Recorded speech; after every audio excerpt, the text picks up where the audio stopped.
Greetings on this most special occasion.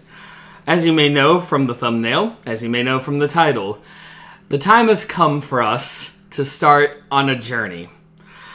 A journey of one man. A journey of, well, you'll figure that out. I am Ben Sturgeon, and with me today is, well, Matthew Lewis. Yeah, the Dark Apostle, Matthew Lewis. And that one man whose story we are going to begin, to give you a little context, all started in a Sheetz when a friend of mine and I were talking about anime. And I did not prompt this. I usually love prompting sorts of insanity. But my friend, out of nowhere, unprompted, says, you know what anime I want to watch? I want to watch Berserk. I give him the slow look and just shake my head no. Because any of you who know about Berserk, well, you know. But he insisted, and I'm a sucker for this reason. Not excuse, this reason. I want to know for the experience. Cut to a few months later. I go to Best Buy, and I buy a certain thing for this friend of mine. Because madness, to quote the Joker, is like gravity. All it needs is a little push. So laid before my friend, I have the Blu-ray of the topic of today. And for a few years, nothing, not a word, not anything, just silence on this topic. So I go over to my buddy Matt and said, hey, this friend of ours wants to watch Berserk.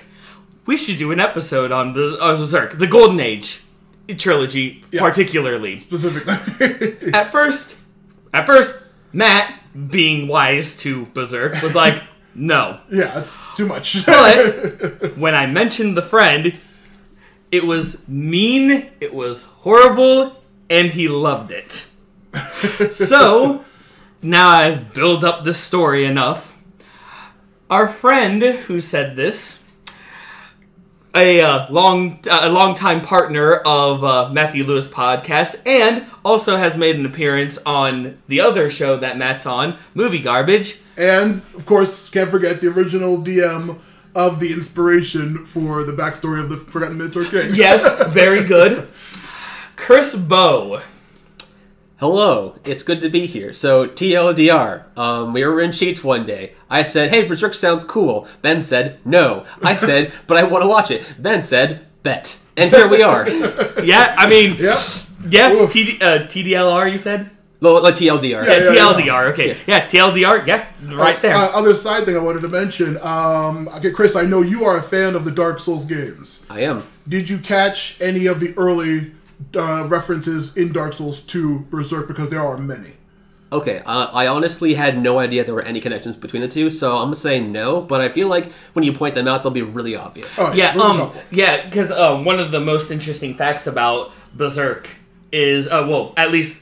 Yeah, actually, all of Berserk is it's incredibly Dark Souls to a lot of stuff. Including Dark Souls, including like the giant Buster Sword, like Cloud uses, is an inspiration from Berserk. Yeah. And there's tons of other animes that reference. Oh, that reference I did get. Like, toward the end of Arc 3. Yeah, the Dragon Slayer at the end. But no, there's a lot of enemies. Like some you won't see in this particular part, but like the wheel skeletons are from Berserk.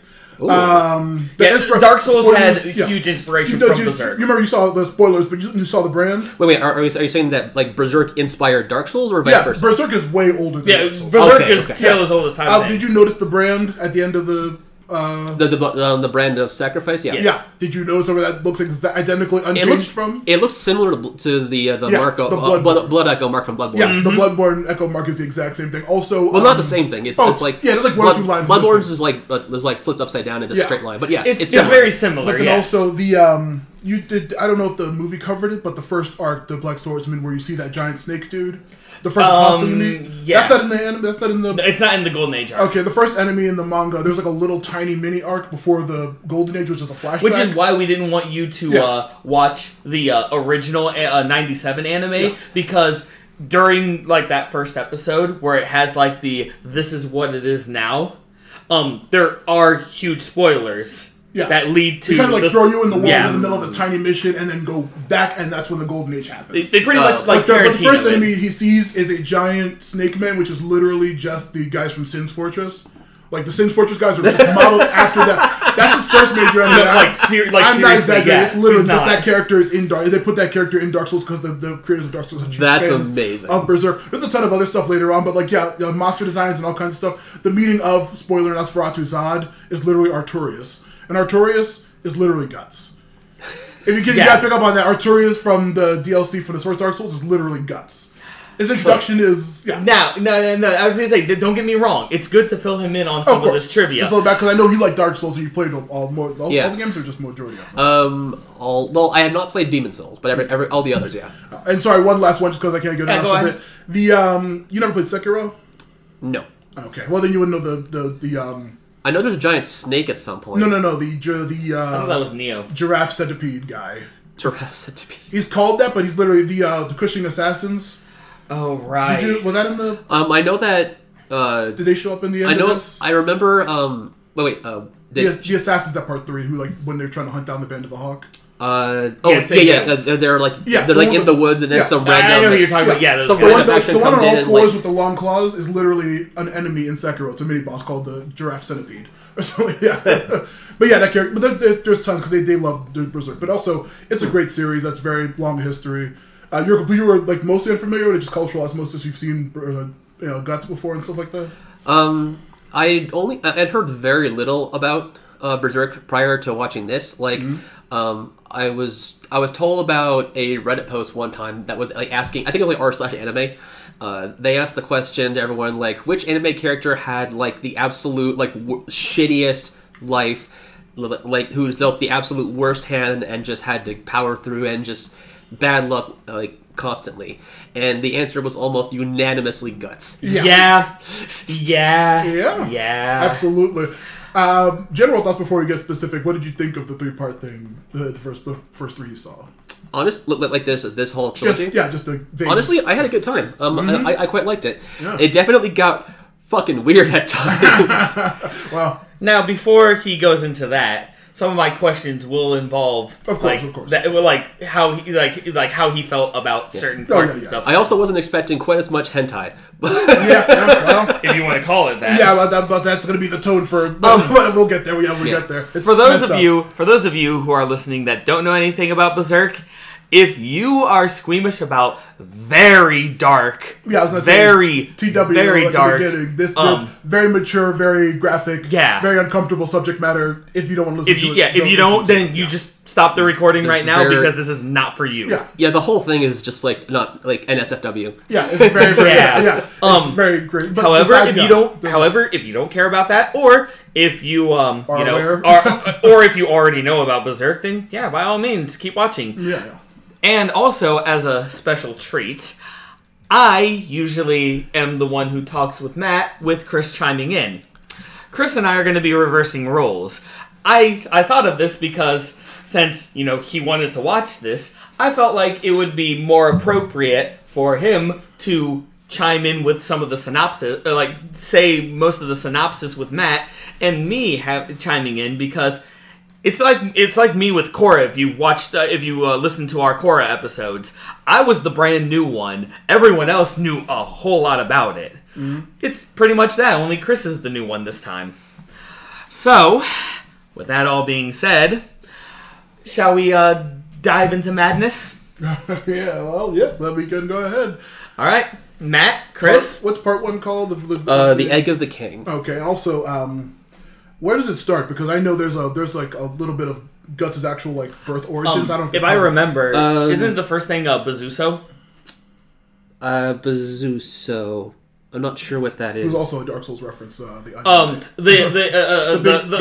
fights. Guts is like the first man that Guts fights, pretty much. Oh yeah. The first arc starts in the middle of a war with some giant castle, and I believe Bazuso was like the main general, and that's like where you first see Guts. I was gonna say, did you want to I know that, like I said, the anime starts a little bit beforehand, but did you want to know, like, Guts' actual birth origins? I don't know if they showed that in the... They really didn't go into that much. Okay, because he was... the manga, the Golden Age arc opens on a giant tree with tons and tons of bodies hanging from it, and a ton of dead people, and a river of blood at the bottom of the tree.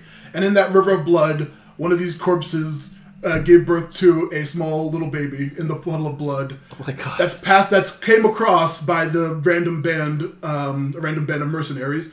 A man named Gambino and his girl or whatever, camp follower, sees like, oh, this little baby, we gotta rescue him. Like, oh, that baby's really tough. He's got a lot of guts, this little baby.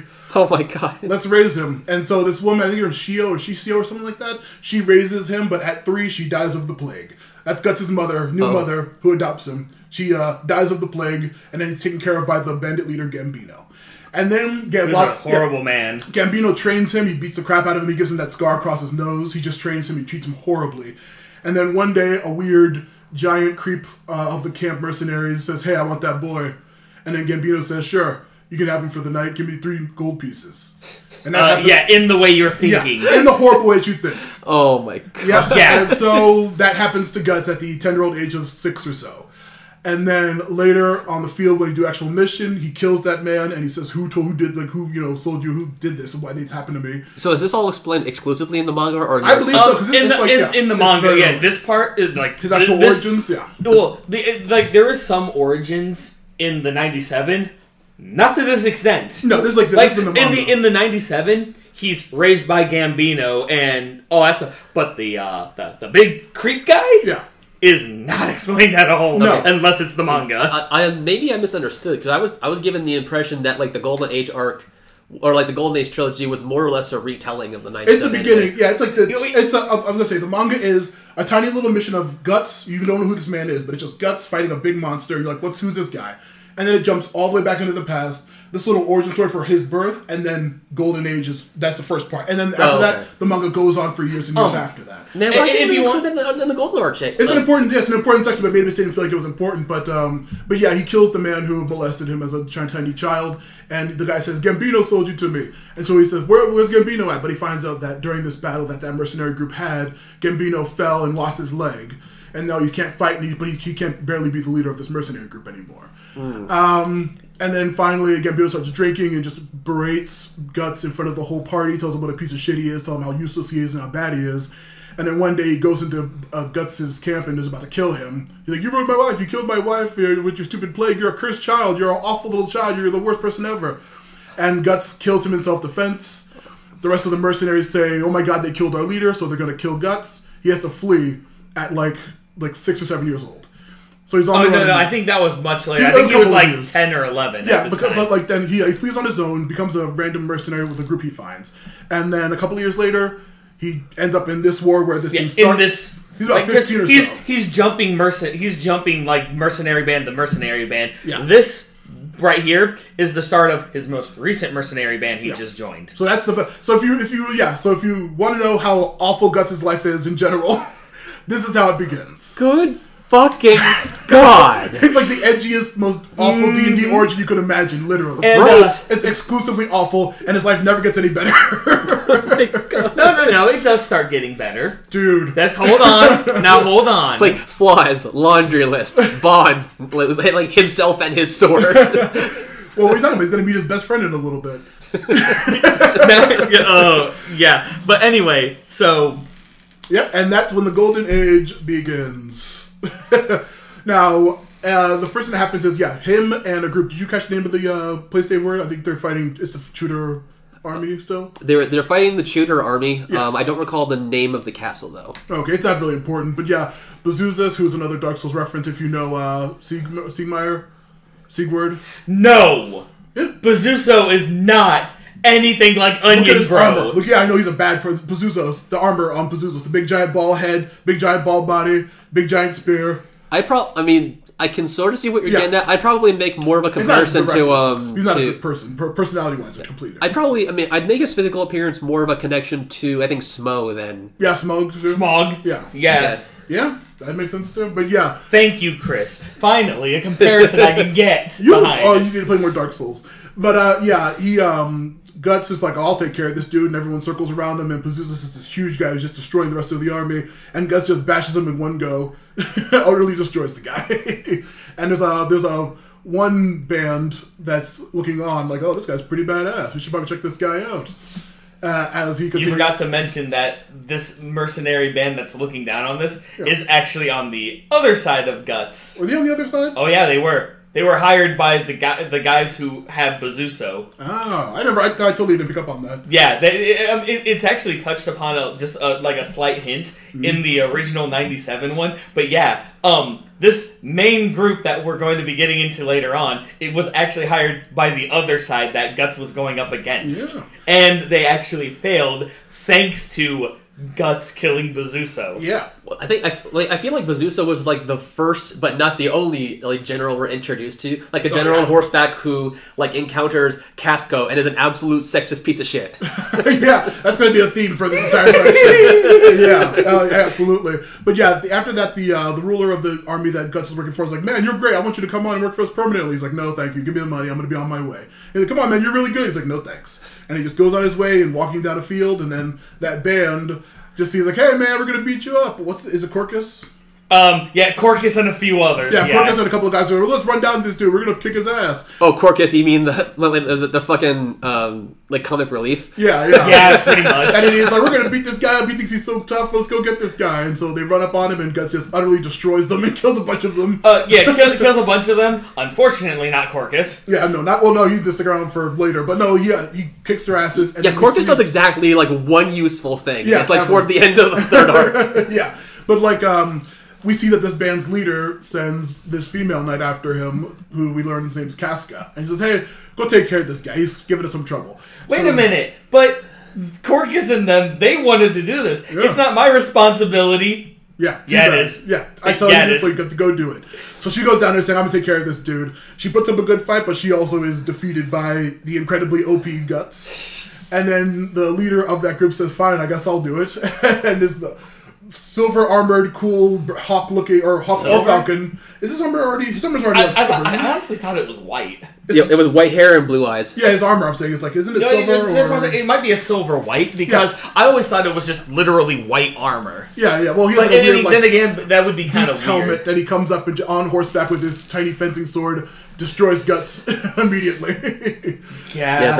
Like his bullshit anime antagonist powers. Yeah, exactly. He just whoops his butt, or at least seemingly the antag. Yeah, exactly. He kicks his butt, knocks him out, and then they put him in camp. Yeah, it's like, you are mine now, Guts. Like, he literally says, I want you, Guts. And I'm like, oh, I ship that. Little later. Oh, yeah. Yes, we'll get there. What they're freaking, I would say. But yeah, no, this is the first time when he still has his hat on and his armor on, and he beats Guts and knocks him out, and then he wakes up in their camp with Casca lying in bed with him because the leader, Griffith, told her to warm his body while he's because a woman's job is to keep a man warm. Yeah, Casca is going to be a long-time victim of horrible sexism the entire series. I mean, for those of you who don't know Berserk and are still listening, this is back in like the medieval ages. Just to give you an idea. Yeah, this is back in the Middle Ages. Everyone's life was terrible, but women have it even worse still. Yeah, so there's going to be a lot of sexism. Children are going to be misused, as we've already stated. There's a lot of bad stuff. And yeah, so it's going to be a running theme.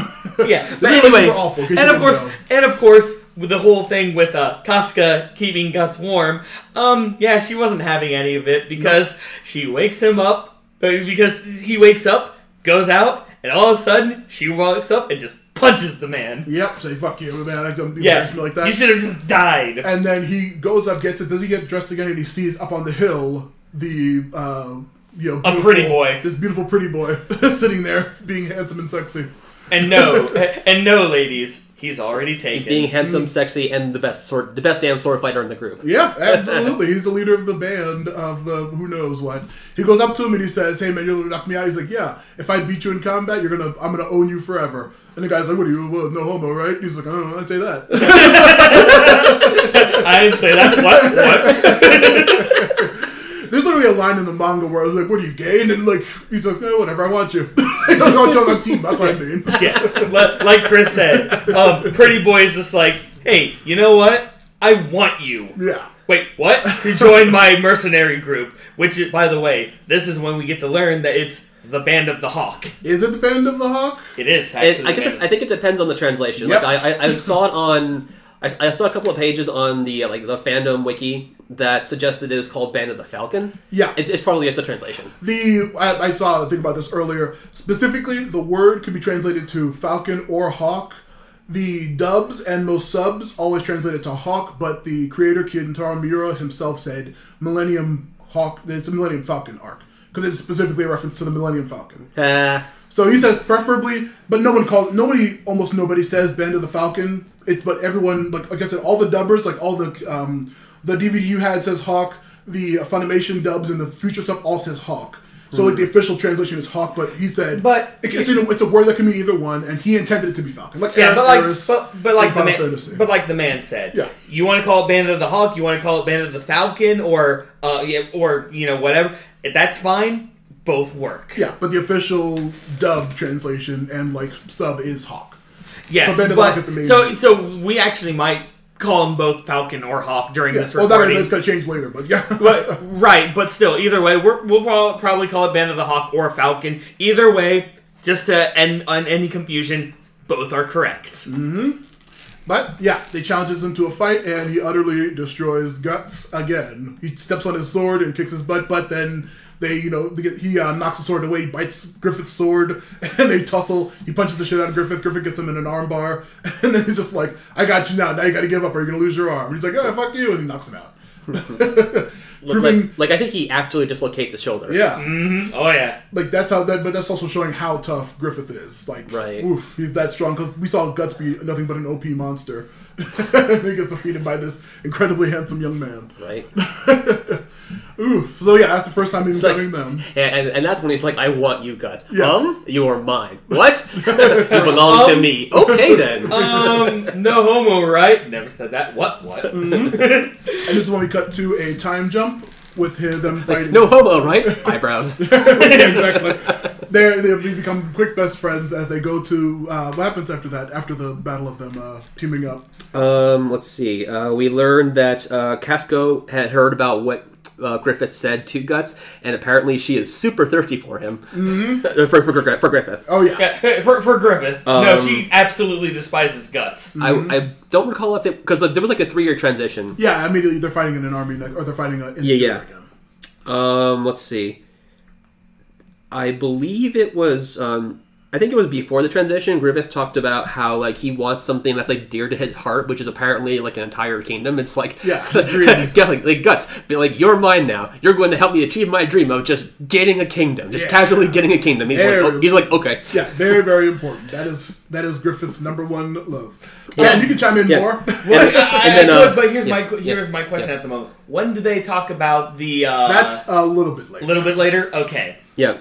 So then Casco. Well, so after 3 years, we find out that Guts is like now the captain of the group. After like fighting with him for 3 years, I think Casco is the commander, or like still technically above him. Actually, I think Guts actually does become the commander.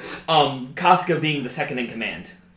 Okay, that sounds about right. She's still Griffith's right hand, but everyone does call Guts Commander Guts. Yeah. Okay. In the subs, they use captain. Oh, that's right. You watched the Japanese version. Yeah. So yeah, the translation might be a little different from that. But okay, so yeah, but like Casco has apparently like repeatedly given Guts shit just because like she is incredibly jealous of him being the eye of Griffith's. The center of Griffith's attention, and so she just like fucking hates him, hates his guts. You might say. Yeah, everyone's struggling not to say it. And so she would just like whenever like she like carefully watches Guts. Anytime Guts does anything like stupid or irrational, she's like on his ass, saying like you Guts, remember your place, and then at which point like I'm pretty sure Guts would just be like if he could he should have been like, bitch, I'm the captain of the group. You have no room to talk. I think they're the same level, right? They're both captains, aren't they? I think so. Like in the English dub, she's she's still Griffith's right hand. Yeah. But Guts is also known as Commander as well. And they also call Guts like Griffith's sword and stuff like that. Yeah, I don't think they ever really make it clear at the beginning. But like, Yeah, my right, so- assumption was that Casca was technically still above Guts. Yeah. Like second in command versus Guts is just the captain. Yeah, but right now they're in the middle. They're working for the Midland Army right now, and they're fighting the Empire of Chitter. They win a huge battle in the king and his second in command. I forget his name, Julius. You talking about Urius? I think it's Julius in the one of the. You talking about the Dragon Knights? Not yet. Yeah. Yeah, Urius is actually how you pronounce it. Yeah, well, that him and the king are seeing the Band of the Hawk completely destroy the Tudor army, just schooling all these people.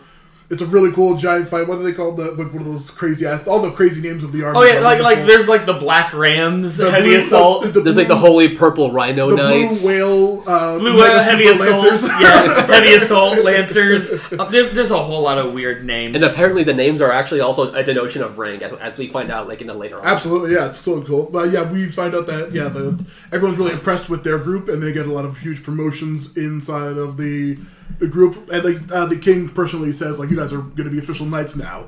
You guys are doing incredible work. They go on a lot more missions. They do a lot more crazy killing, a lot more Sundari hate between Casca and Guts. I'm actually gonna chime in. Speaking of like Casca always getting on Guts. One of my favorite lines, I don't think is in the Golden Age arc, but in the original 97, when Casca is like really laying it on Guts. Griffith comes in and is like, "Hey, Casca, you need to, you need to go and do something else. I'll talk to Guts." And like Guts actually like questions him, like, "Why?" She does have a point. Why do you let me get away with all this stuff?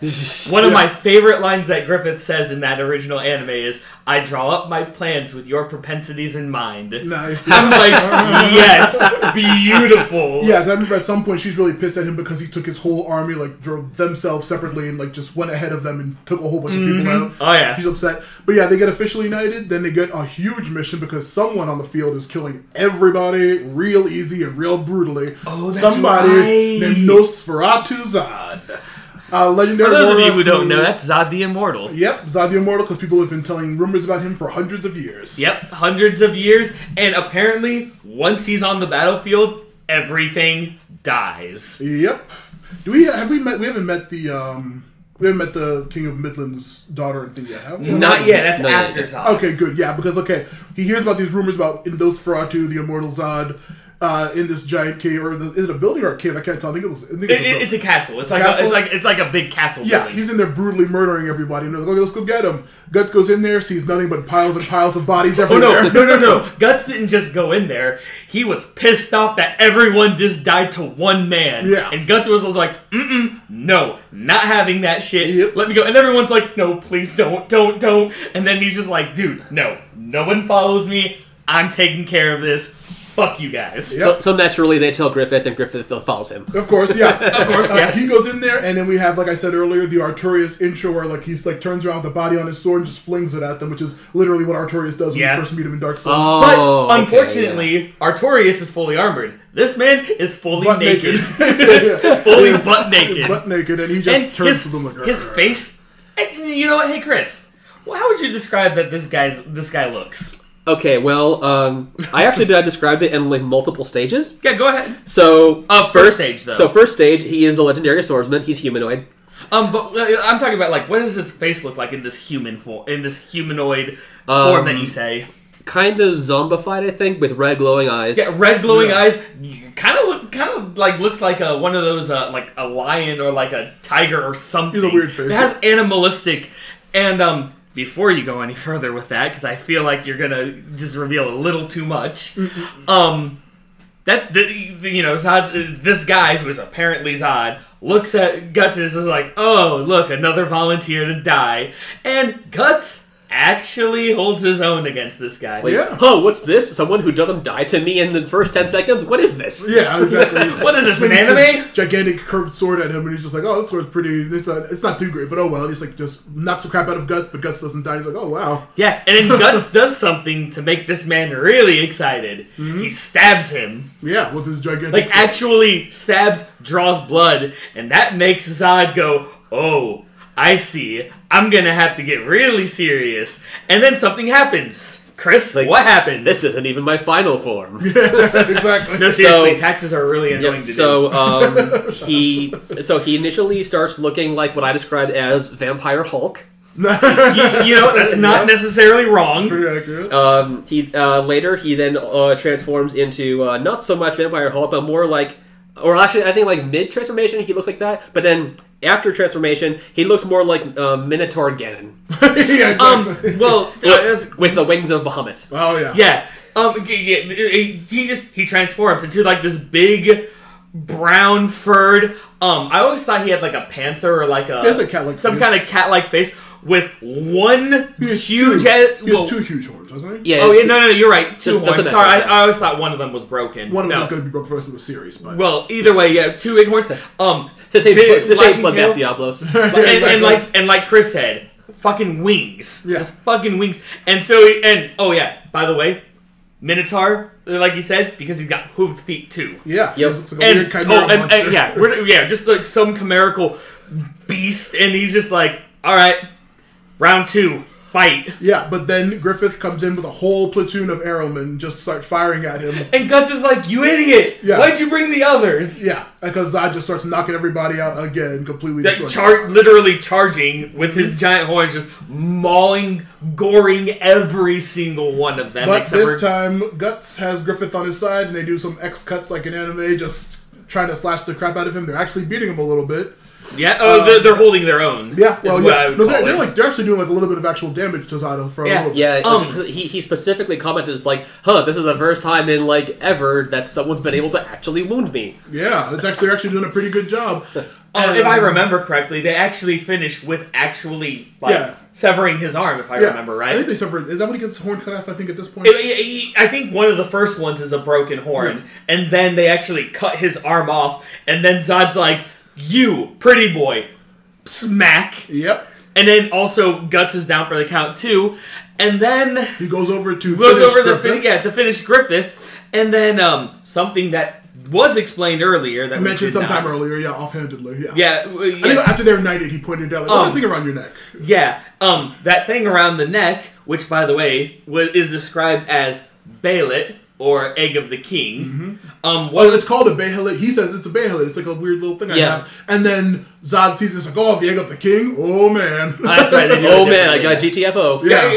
Literally, like, he sees this thing, this Crimson Behelit, and he's just like, okay, I see where this is going. I was supposed to see this. And then gives Guts a warning, like, hey, if you regard this guy your friend, just make sure he doesn't lose sight of his ambition. Yeah. Because it's going to happen. And then he flies away.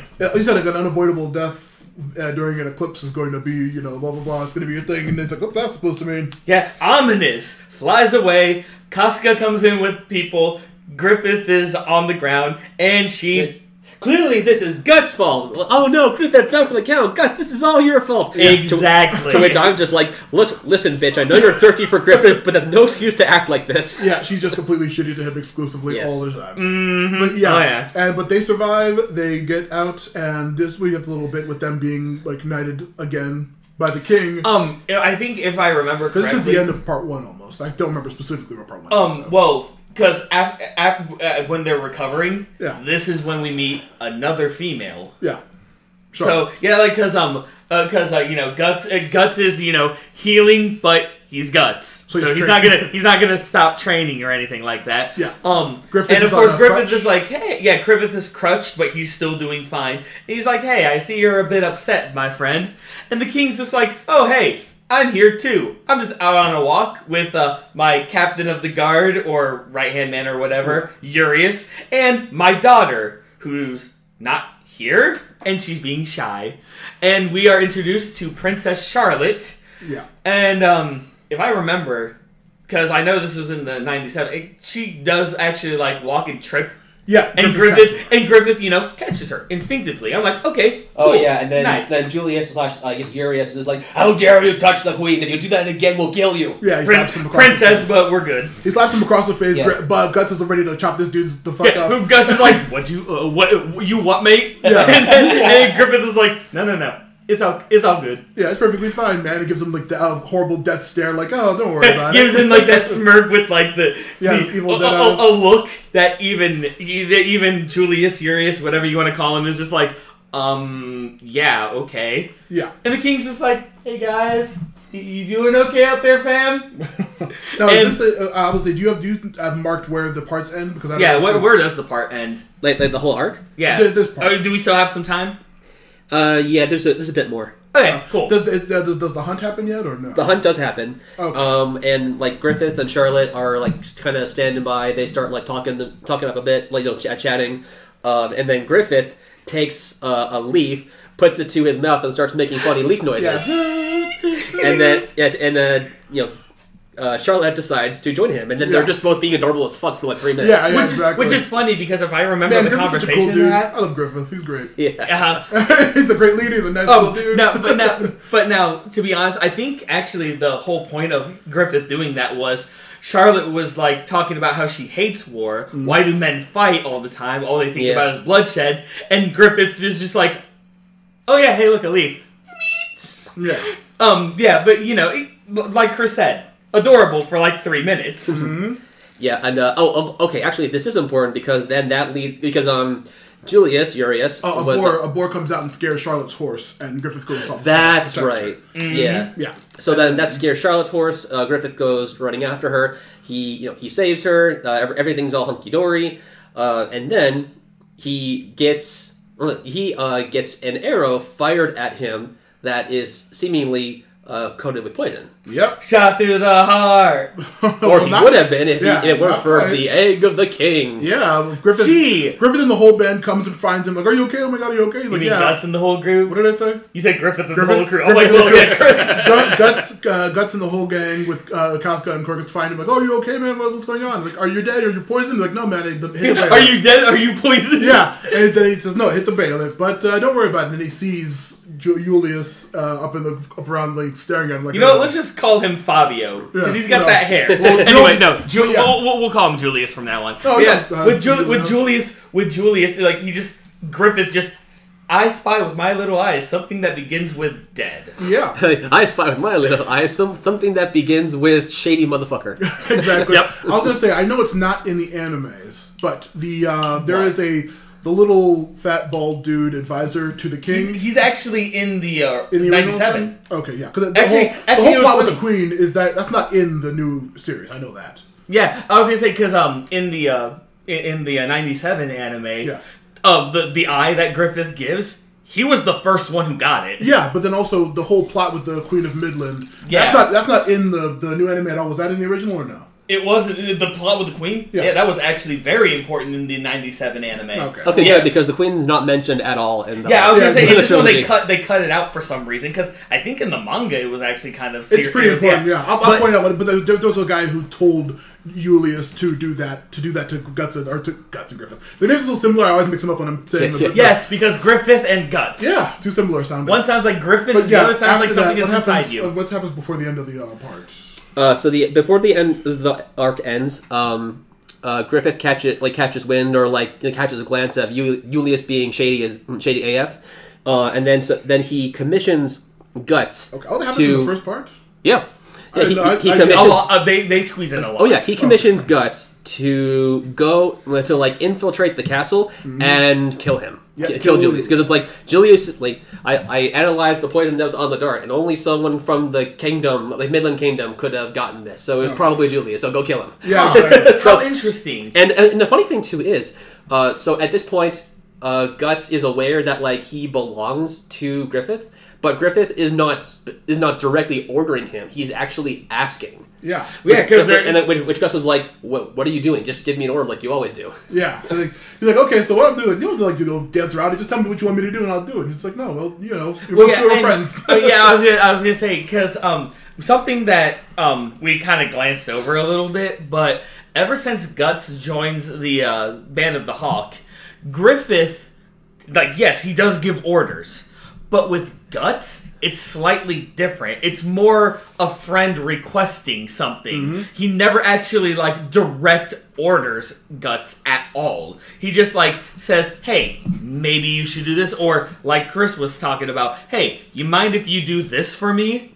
And this baffles Guts' mind. I mean, as we've already told you about his shitty upbringings, he's not used to having a friend, so he's just like, I'm your soldier. Just give me an order, kind of thing. But he does have a connection with Griffith. You know, he actually knows, hey, I actually like this guy. He's actually pretty cool.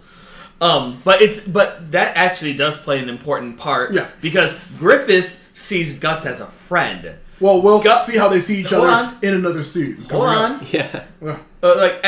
What we know right now, Griffith it's like Griffith sees Guts as a friend, while Guts just sees him as, the commander. Now, with what we know out of the way, now we can continue. Mm-hmm. Yep, and so Guts. So because of Chekhov's gun, Guts agrees and then decides to go and infiltrate and do the thing. Yep. He goes in there. He's all sneaky. He has his sword. He has his face covered. Actually, this is something that interesting that I noticed was that when he infiltrated the castle, he actually had a different sword. Than his usual sword. Yeah, I'm pretty sure that was intentional to cover up his identity. Yeah. That, and probably because he had to do like assassin work kind of thing, actual sneaking. That giant sword not only would be crazy to lug around, but it would make a lot of noise too. And also people would know it was him. Like you said, that was. Yeah. I was just adding on to it, not saying anything to contradict what he is saying. Yeah. Because you're right, he does have a different sword, which is actually a nice little detail to be pointed out. But anyway, which, by the way, all of this pretty neat for a barbarian, don't you think? surprisingly tactful. Yeah. But yeah, so he sneaks in, he finds Julius, he kills him. Yay, job done. But oh no, he got the attention of some guards. Well, no witnesses, so better kill them. But then that attracts some more attention. He's like, shit. Okay, so then he tries to hide around the corner. He hears someone else coming down the hall, and so his instinct is to literally just go around the corner and just without thinking stab whoever it is. And it turns out to be the king's son. So now they're both dead. Julius' son. Julius, not the king. It turned out to be Julius' son, Adonis. Yeah, small child. Yeah. Yep. So Guts killed a child. He's freaking out. On screen. He's freaking out. He wasn't expecting. He didn't want to do that at all. He didn't intend for that whatsoever. Yeah, no, he was completely freaked out. But then he hears more guards coming. He says, "There's no time to freak out right now." Kills his way through the rest of the castle. Finally, gets up to a giant parapet and jumps off into the moat just to escape.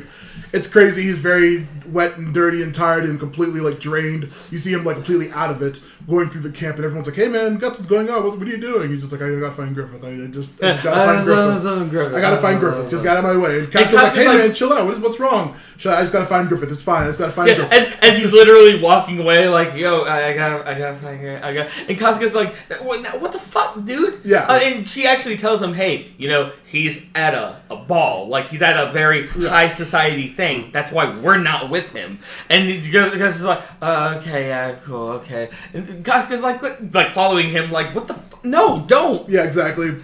Then they finally see him by a fountain with Princess Charlotte. Oh, and that's when they have their big speech about how it was like my friends are my equals, and one thing that was a recurring theme from Griffith was he says, I believe it was something living a life because you are simply born into it was something he could not accept. Yeah, and also the most important thing of what he says is, you have so many friends, all your friends are with you. He's like, no, those are my subordinates. They're not my friends. Because I could never be friends with somebody who's living because of someone else's dream. My friend would be an equal. And Guts and Casca both overhear this, and they are both devastated that he does not consider For me to call a man my friend, he must be equal to me in all respects. And of course, like the man said, Casca and Guts both are just Yeah, I actually also somewhat called it when it was revealed that Adonis was the person around the corner. Like as soon as like Guts hid after killing Julius and the handful of guards, I'm just like, someone's coming. Oh, they're building up a lot of suspension. Yeah. Oh god, it's Adonis, isn't it? Then stabs him. Yep, it is. Yeah. Yep, Adonis was training with his dad, Julius, before then. That was like a tiny little quick scene of him like getting trained by his dad. Or it was in the manga. I don't know if that was Being treated like I shit. think Yeah. I think that was in the anime or in the trilogy. Yeah. Yeah. I mean, they had to have a little bit of build up before Yeah. it'd be like, oh my god. It couldn't just be like, oh my god, he killed a kid. No, it's, oh my god, he killed that kid. Yeah, but then Yeah. Guts and Casca kind of just wander off after hearing him, and just, Griffith continues to try to seduce Charlotte. I can't remember. I don't remember when it cuts off. So you have to Well, I was gonna say, if I remember correctly, doesn't like a maid come over and be like, "Hey, this like shit went down with your uncle Julius."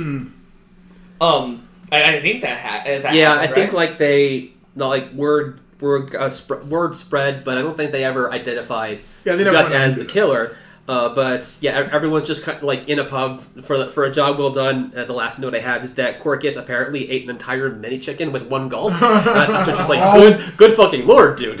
Yeah, so that's probably presumably near the end of the thing. Yeah, and how it that's ends? basically where it ends. Okay. Okay, so yeah, that was a lot to go on Very for one episode. Cool medieval fantasy fighting anime. So, what a nice chill show. Chris, Yeah. and Matt actually, one bit of trivia because none of you watched the English version. So, the English cast for the Golden Age arc is actually the exact same cast from the '97 anime. Really? Every single one. Yes, Sean Schemmel, original Goku, was actually the character you know as Gaston. Yeah, a character we didn't mention Pippin, Gaston, Judo, Ricket. Ricket. We didn't mention any of them, but they are the group of the band. Oh yeah, actually no. Right now we should. So you have Judo, who is really good, who's really chill, laid back, blonde ponytail, really good with throwing knives. Yep. You have Pippin, strong silent type, quite literally. He's got the Brock going on with his face, where his eyes are closed. Pippin's the real MVP. Yeah, he really is. He's really chill too. But he's big. He's really tall, really strong, and just silent mostly. He gets a few lines, yes, but then you have Ricket, who's like the squire. Yeah, because he's a kid who is good in battle, but he's just like a squire kind of character. You have Gaston. He's kind of a normal looking guy with long hair. He's technically Guts' like first underling, I think. Yes. He's always reporting to Guts, giving information, just like being like, "Hey man, blah blah blah." Just like always bigging up Guts, like, "Oh, Guts is the best. He did it all." He's just like his second in the command. His nose is a little brown. Yeah. He honestly, like in the manga, he looks identical to Corcus, and I can never tell them apart. There is only one difference. Yeah. Corcus has shorter hair. Yeah, but barely. It's but speaking of Corcus, we've already established it.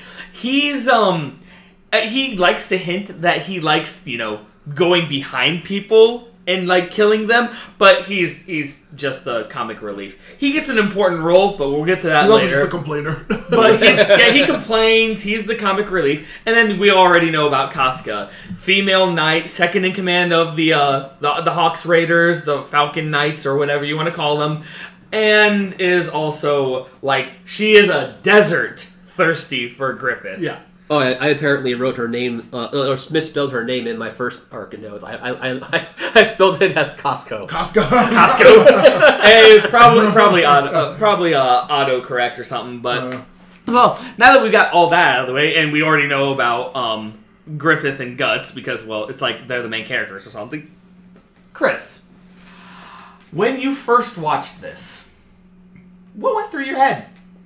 Or just the first arc? Just when you finished the first arc, what were you thinking? This was one hell of a story. There was a lot more death and blood effects than I was expecting. I also was expecting this to like describe the entire origin story of Guts, so that I could just see like how bad it was for him growing up. But I guess they just decided to cut. Apparently, you found that at the beginning. You apparently found out more. Okay, so what was your of the of the Falcon Knights, or whatever you want to call them, who was your favorite? Like, who made an impact to you? And just to make things interesting, we're not going to include Guts and Griffith. Okay, then I would probably say Casca.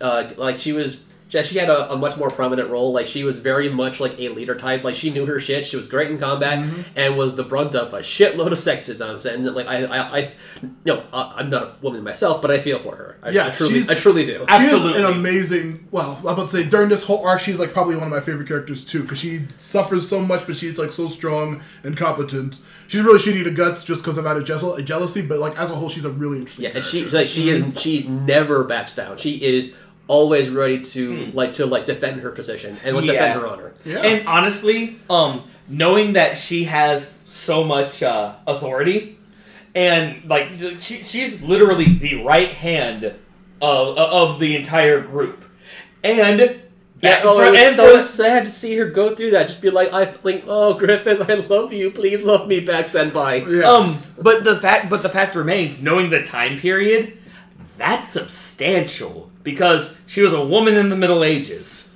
Also a foreign woman. She's. We don't learn that yet. You can look at her and see that she's obviously not the same race as any We of the will characters. find that out later. Don't get into the Actually, I don't think we ever details yet. specifically find out where she's from, but it is like. I think they actually do give a little recap in. We got a recap in a minute in the next part, but like we know that she is also not from them. From there. But yeah, you can definitely tell she's got tanner skin, so it can be implied that she's foreign as well. But yeah, either way, just the fact that she's foreign, that she might be foreign, but is a woman in the Middle Ages, holding so much authority and power, and is not like a queen or anything like that.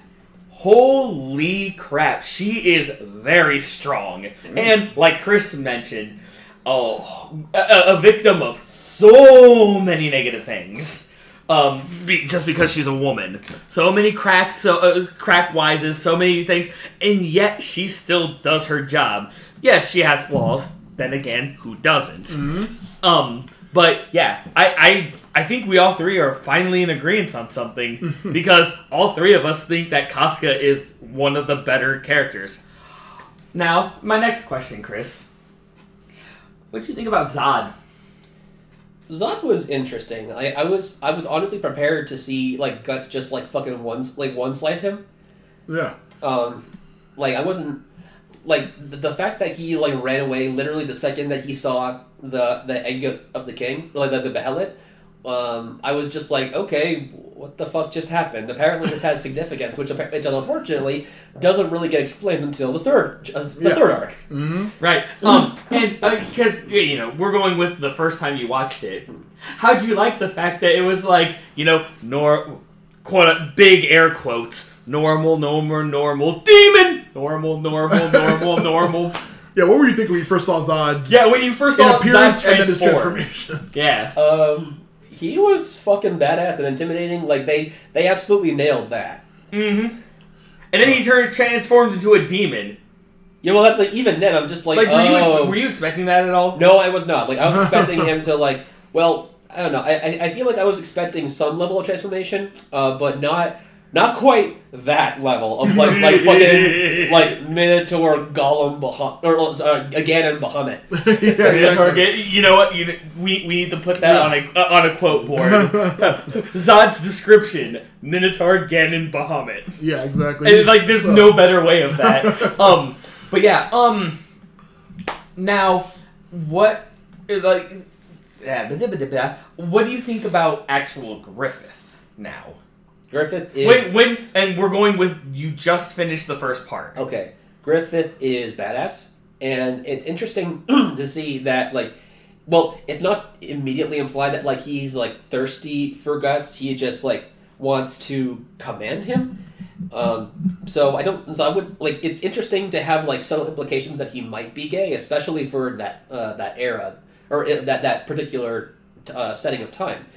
And of course, he is quite literally the most he's not only a leader, he is the most badass one of the group. He is a leader, and he fucking earned that position. Yeah, he beat Guts, who's been shown to be nothing but a monster himself. He tries so hard to make sure that everyone in in the band is well taken care of. It comes out safely. He gives really great orders, and he's the first one to lead the charge. He's not just sitting in the sidelines telling people to go do their thing. No, he's actually doing it with them, and he's at the forefront. Mm-hmm. And I respect that. That is truly a leader. I really respect Griffith. Yeah. A quote from Chris Bow. I respect Griffith. So we're gonna put that right at the beginning of the episode. You know what? He's a cool guy who did nothing wrong. Anyway. Final question for part 1, because right now, not a lot going on. You have a basic general idea, except for Demon. Yeah. But your initial thoughts, even before you found out what Matt said at the very beginning of this episode, your initial thoughts of Guts. He definitely had a really I could tell even without knowing that backstory, he had a pretty rough life, and he was genuinely he was blunt.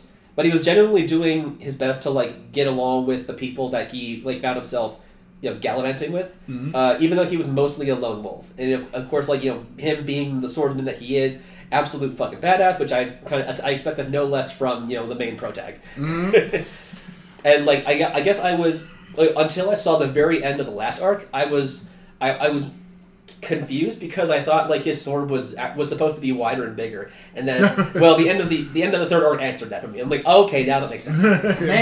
Man, I mean, you know what? Honestly, I know I have two 5 light lamps on, but why are we casting so much foreshadows here? Yeah, he's definitely more of a lone wolf, but he is. When he makes promises, he keeps them. He is loyal to the people to whom he pledges his time and his allegiance. So, he's for the most part respectful. He can be he can be blunt and say somewhat offensive things, but he belongs to Griffith, and that oath is he keeps it. He's just even though he would probably prefer to just be on his own forever. He sticks with the group, and I respect that. Nice, excellent, yeah. Awesome. Well, that's good. That's good. To hear all of these different thoughts, especially since you are the newest one of this, and that's good. And after the first arc, you were you one of those ones that's okay, I see why people like this kind of thing. Was it something that if you were never prompted and you just happened to watch it with say a friend or something, or you just happened upon it, would this have been one of those ones where you've been okay, I'll keep going with this one? After the first arc, that is. The first part. Yeah, I think I would have. Okay. Or at least I wouldn't, maybe not I wouldn't have watched it right away because, ADD and video games. Trust me, I get that. I mean, remember, I bought this for you years ago, and it's only now recently. It's only just now. Yeah, but I mean, you've been going through a lot of things. I understand that. That's why I hadn't been hard pressed. But then I'm wait a minute. Matt, Halloween idea. Yes, this was originally the Halloween special because the last time we did a Halloween special, it was over the garden wall. So I'm let's keep this tradition going. Mm-hmm. Let's do Berserk with Chris, and you see how well the Halloween idea went, and the Thanksgiving one as well. Yeah, now it's coming up presumably December. But now, those were mainly my questions for part 1. Mm-hmm. I respect both Guts and Griffith. There's your quote. Yeah, there you go. Beginning quote. Yeah. But now, gentlemen, I think it's time that we start with Act 2. Yeah, and you know the title of this one? I'm not sure. I don't have it. Yeah, the title is the Battle for Doldre. Doldre. All right. Ah, yes. Okay. Oof. So yes, this begins. Well, as far as my my notes from the Berserk Muso game go. It immediately starts with them going at it with the Blue Whale Mega Lancer Knights. That's not, they were going at it with some faction. I didn't get their name, but Blue Whale Knights sounds right. Yeah, that's the group with the General Adon, who is a huge piece of shit. General Adon Korbolwitz. Adon? Sexist asshole on a horse number 2. Yeah. Huge piece of shit guy who's just, again, with his giant blue whale lancer, just completely destroying all of the Band of the Hawk and all the Midland army, just kicking everybody's ass with his big stupid name attacks, being a huge asshole. Yes, the big stupid name attacks. It's like that. a technique passed down from my family for the last 200 years. Just like he's just waving his pole above his head. Yes. Or, to quote the 97 anime, this technique has been passed down through the Korbowitz family for 500 years. Korbowitz family? It's the Korbowitz family, yes. I don't remember what his name was. But either way. Yeah, he's facing off against them. Of course, Guts' army is doing their job. Guts is doing great. Griffith's doing great.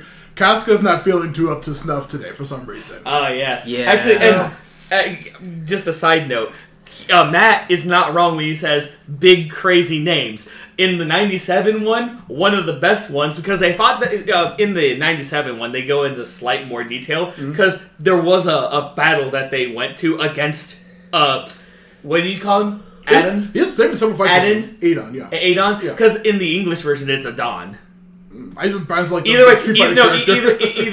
way, fighting this guy, and he plants bombs in the buildings and flees. And what does he say? It is the Korbowitz family special technique known as Bakumatsu Fanzai. Yes, I remembered that shit. I was about to say, that might be later with inside the buildings. Right now they're on the field. They do fight him several more times, including inside of a castle. Well, that's later. But like the first time in at least the 97 one is he says his first technique, which was literally what I just said. And for those who didn't hear it the first time, Bakumatsu Fanzai. Yeah, but he faces off against Casca, who's really just not feeling good.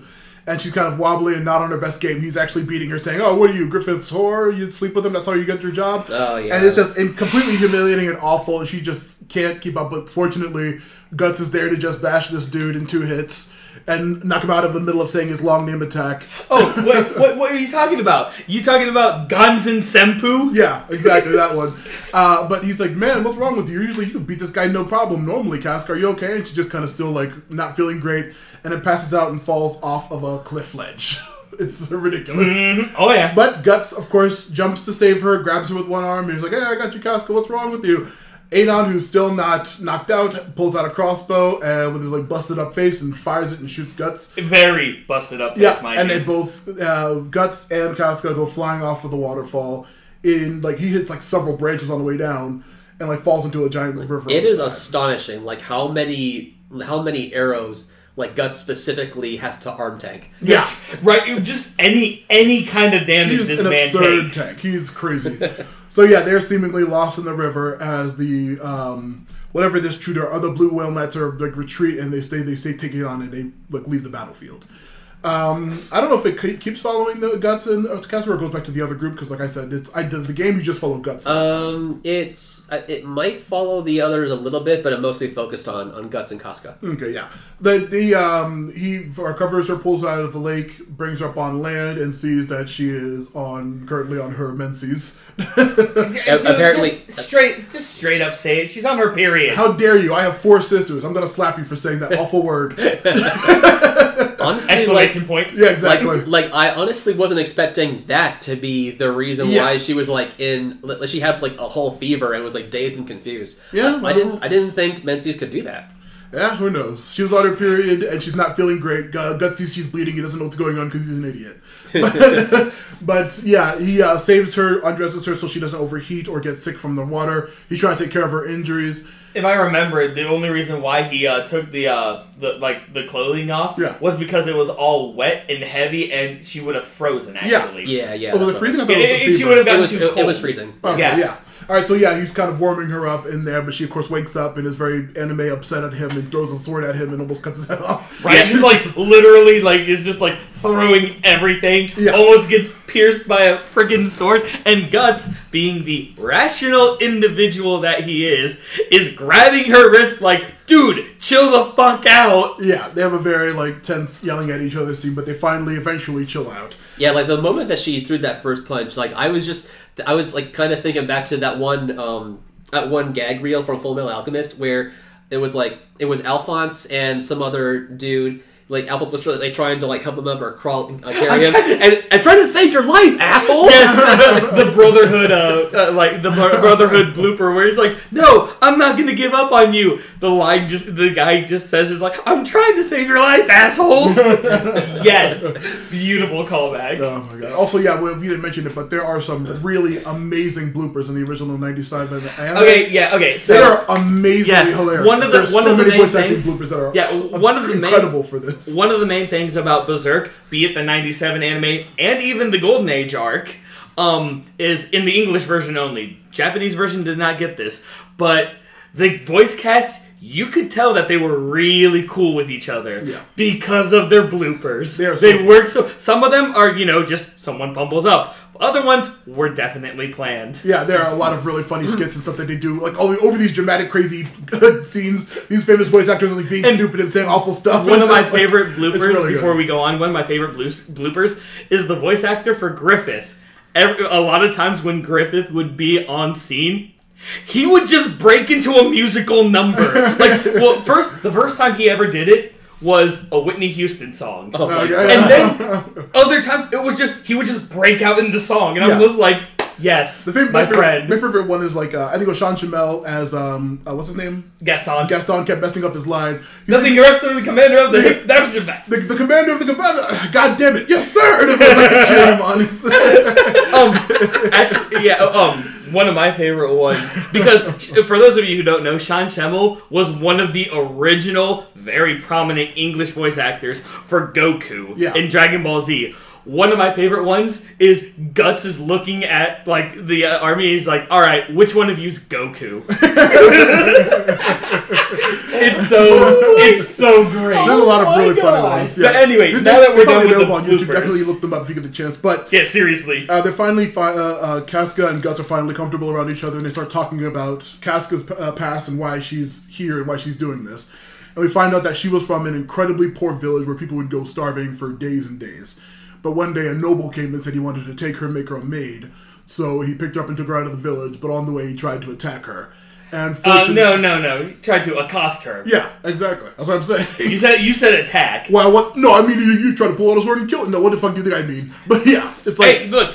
He tried to sexually assault her. Thank you. And fortunately, she was rescued by Griffith, who gave her a sword and said, hey, you need to take care of yourself if you're gonna, live in this world. And so she takes that and kills the nobleman, protecting herself. Yep. And so he says, like, oh, do you want to join me? And we're going to, I'm going to raise up and I'm going to have my own kingdom and all that. Tells her his ambitions and everything.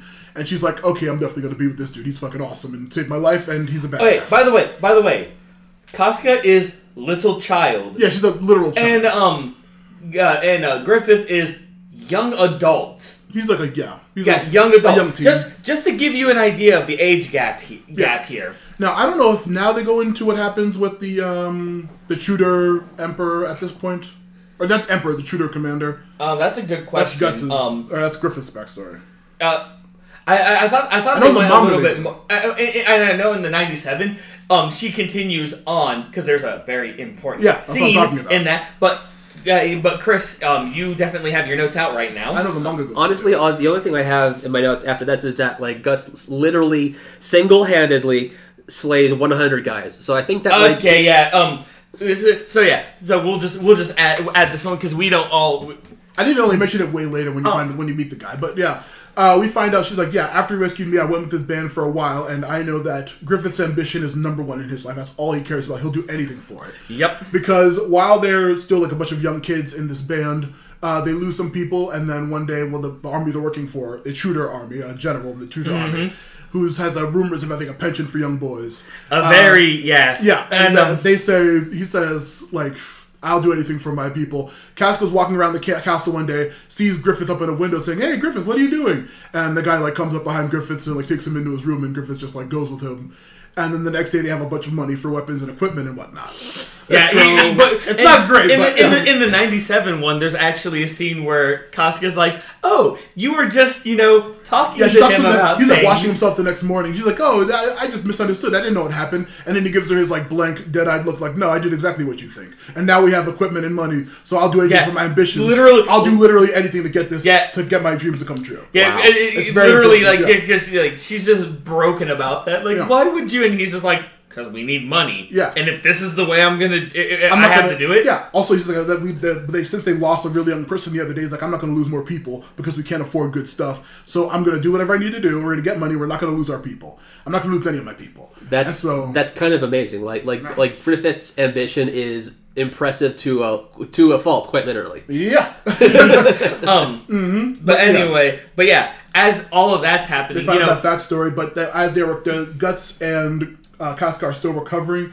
Then they finally make it out, but then the Purple Whale Knights find them because they're hunting. Purple Whale Knights. I like how the color changes. Next they're Oh, gonna no, be green. Purple's the next guy. Blue. The Blue Whale Yeah, Knights are searching for them, and they find them in the woods. We'll just pull like a Wabenschaffler, just call it like the Red Salamander Yeah, Knights, the- like Red Salamander. the Polka Cheetah Yeah, Knights. the Purple Knights. The Wabenschaffler Knights. Yeah, the Wabenschaffler Knights. Why not? But anyway, but they find them, but and they're just like, Casca is still not at 100%. So Guts is holding back, trying to protect her and kill these people. So he says, "Just get out of here. I'll hold them off. You just get out of here." And she says, "Fine." So she ditches on her own, even though she's still not up to snuff.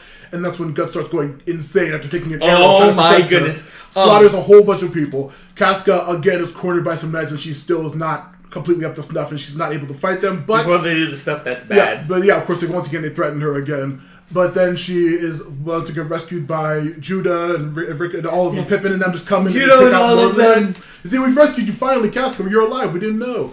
Where's Guts at? Yeah, where's Guts? He's on his own over there. He's on There's his a own. We lot. gotta go save him. And then, like, of course, as they approach, they see nothing but fields and fields of dead bodies.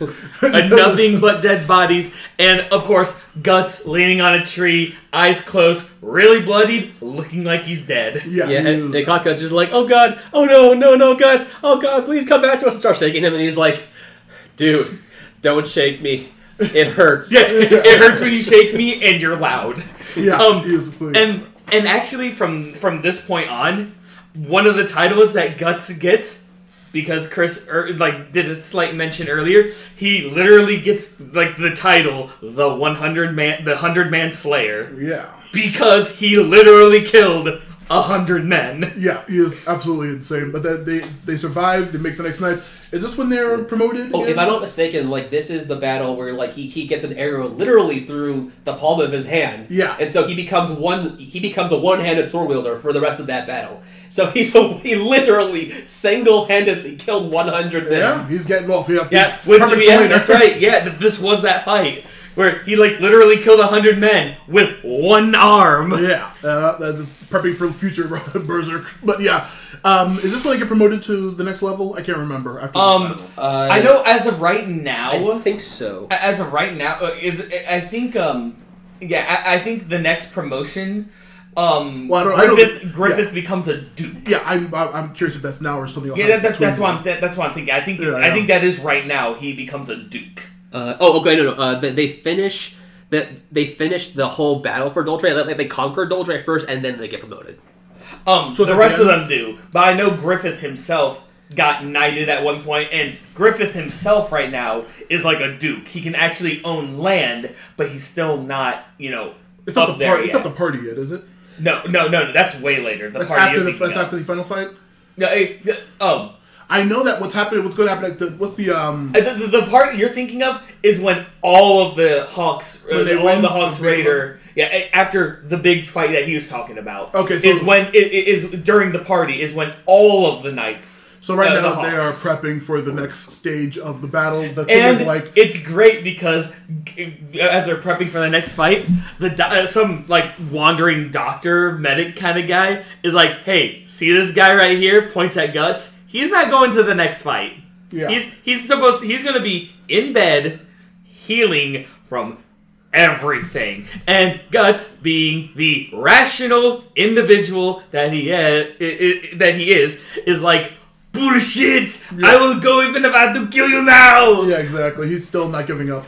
This is when we have a meeting with the rest of the generals and Griffith with the king. They say we need to, infiltrate the fortress of Doldrey. But God, oh my God, they have so many soldiers. It's impregnable. And then Yeah, and then Griffith is like, "Oh, don't worry, fam. The Band of the Hawks got this. Yeah. They literally have tens of thousands of soldiers. Yeah, we got this. Yeah, Totally. Wait, specific number wise, they say like there's 30,000 soldiers in there. Like, well, the Band of the Hawks only about 3,000, but we can handle it. Don't worry. Yeah. He's like, King, if you want it done, we'll get it done. Don't worry. In the 97 anime, I like this scene a lot because everyone's like blah blah blah doing this. No, let us handle it. Let us handle it. And the king's like, "Are you sure? Can you look me in the eyes and say that you can do this for me?" And everyone like backs down. But then Griffith is like, "Hey, I can do it. Hey, we can do this." And the king's like looks at him and of course Griffith is like eye to eye with him like, "Hey, the Hawks, we can do this." And the king's like, "Okay, yeah, you're the guys to do the job." I love that scene back then, but I know it's played differently. But like even the king's like, "Yeah, only say that if you can actually do it." And Griffith is just like, "Hey, I can do it." And the king's just like, "All right." Yeah, because then this is when I think around this point, it wasn't shown in the game, but I remember it vaguely. We cut to the leader of the Holy Purple Rhino Knights, General Bascon, reporting to the head, I guess it's Duke, the creepy old man The who... head general or something? AKA the creepy old man who owns the... No, Bascon reports to him while he's in a bath with a bunch of other pretty boys who look very similar to Griffith, and says, "Hey, the leader of the Band of the Hawk is that dude Griffith you used to mess around with." He's like, "Oh, I want him back. Make sure you bring him back alive. I want him alive." Yeah. You do not harm him. You can kill anyone else. That one comes with me. Yeah, you bring him back here. Bit of an unhealthy obsession there. Yeah, just kinda. But yeah. What, you mean like Casca and Griffith? Yeah, exactly. Griffith is that pretty, everybody. You cannot We're talking about, like, if any of you know Inuyasha, we're talking Sesshomaru. Yeah. For, levels of pretty. He's like ridiculous. You could literally give him a different voice actor and you would think it's like a beautiful female character. It's just like he's that pretty. Yeah, pretty much. But, he's a Square Enix character. Yeah, exactly. Anyway. But they prepare they say like, "Oh, they're gonna actually like throw some tiny little band at our huge army. We're gonna destroy them." And so the Band of the Hawk has a scheme. They're going to send a Guts' crew in the front door just to be like, "Hey, come out here. We're gonna fuck you up." And it's just like, all right, well, let's see what happens. Yeah. So the main force General is gonna be like, General Bascon's like, "That's stupid. This is a trap. This is dumb. We're not going to do that, right?" And then the creepy molester guy's like, "What are you doing? Holding back? Let's go get them." And he's like, "Sir, shut up, Bascon. I'm in charge of this army now. Go get them and bring me that pretty boy." I mean, you know what? Yeah, actually, yeah. And so, what did you say, Bascon? Yeah, Bascon's like, "Fine, all right." Like, fine. I mean, this is obviously a trap. Goes into battle, and while they're doing that, we find out that the rest of the band, led by Casca, are infiltrating the castle. One of the things that is mentioned is this castle, this area, is surrounded by like a desert kind of sand. Yeah. So the whole thing was the front. The people were coming in from the front to do exactly what Bascon was like. "No, we're not going to fall for this." While because of all the sand and the wind and all that stuff, people in the back, they wouldn't notice that there's people in the back, and they were going to secretly go in. Yep. And guess what? That's exactly what happens. Yep, Casca and the gang enter. They're ready to fight, but unfortunately for Casca, Adon's there once again, saying, you again. I beat you. You're nothing." He doesn't have an eye patch. He has like a plate. Yeah, it's like a weird thing. In where he lost his eye. Where Guts bashed him remember up. that time? Remember that time we said that he was completely like beaten the frick up? Yeah. Yeah. He literally has barely any teeth. Yeah, his face is destroyed. But he's like, "All right, you're just that woman from before. You're not a tough warrior." And of course now Casca is at full strength. Yeah, just completely destroys him and kicks his ass. And then like while Bascon and the creepy Duke guy are like leading the army forward, Guts is of course tearing through people because he's Guts. Right. They look back and they see that their castle has been taken by the other small band of the Hawk. And like, oh shit. And of course Guts starts fighting Bascon himself. It's actually a pretty tough fight for Guts. But I was going to say, this is another section where I know it's not in the anime, but Guts' sword actually breaks. This is actually in the 97 anime. As he's fighting the Bascon, as Guts and Bascon are like one-on-one-ing each other, Guts' sword actually breaks in half. Yeah, and he loses his horse. Yeah, and he loses his horse. But far in the distance, we're talking way far in the distance, you have someone watching this fight. They don't reveal who it is quite yet. Someone is watching the fight. And for some reason, just out of nowhere, this mysterious figure in a cloak grabs the sword that's on his back, You just see his arm is nothing but pure muscle.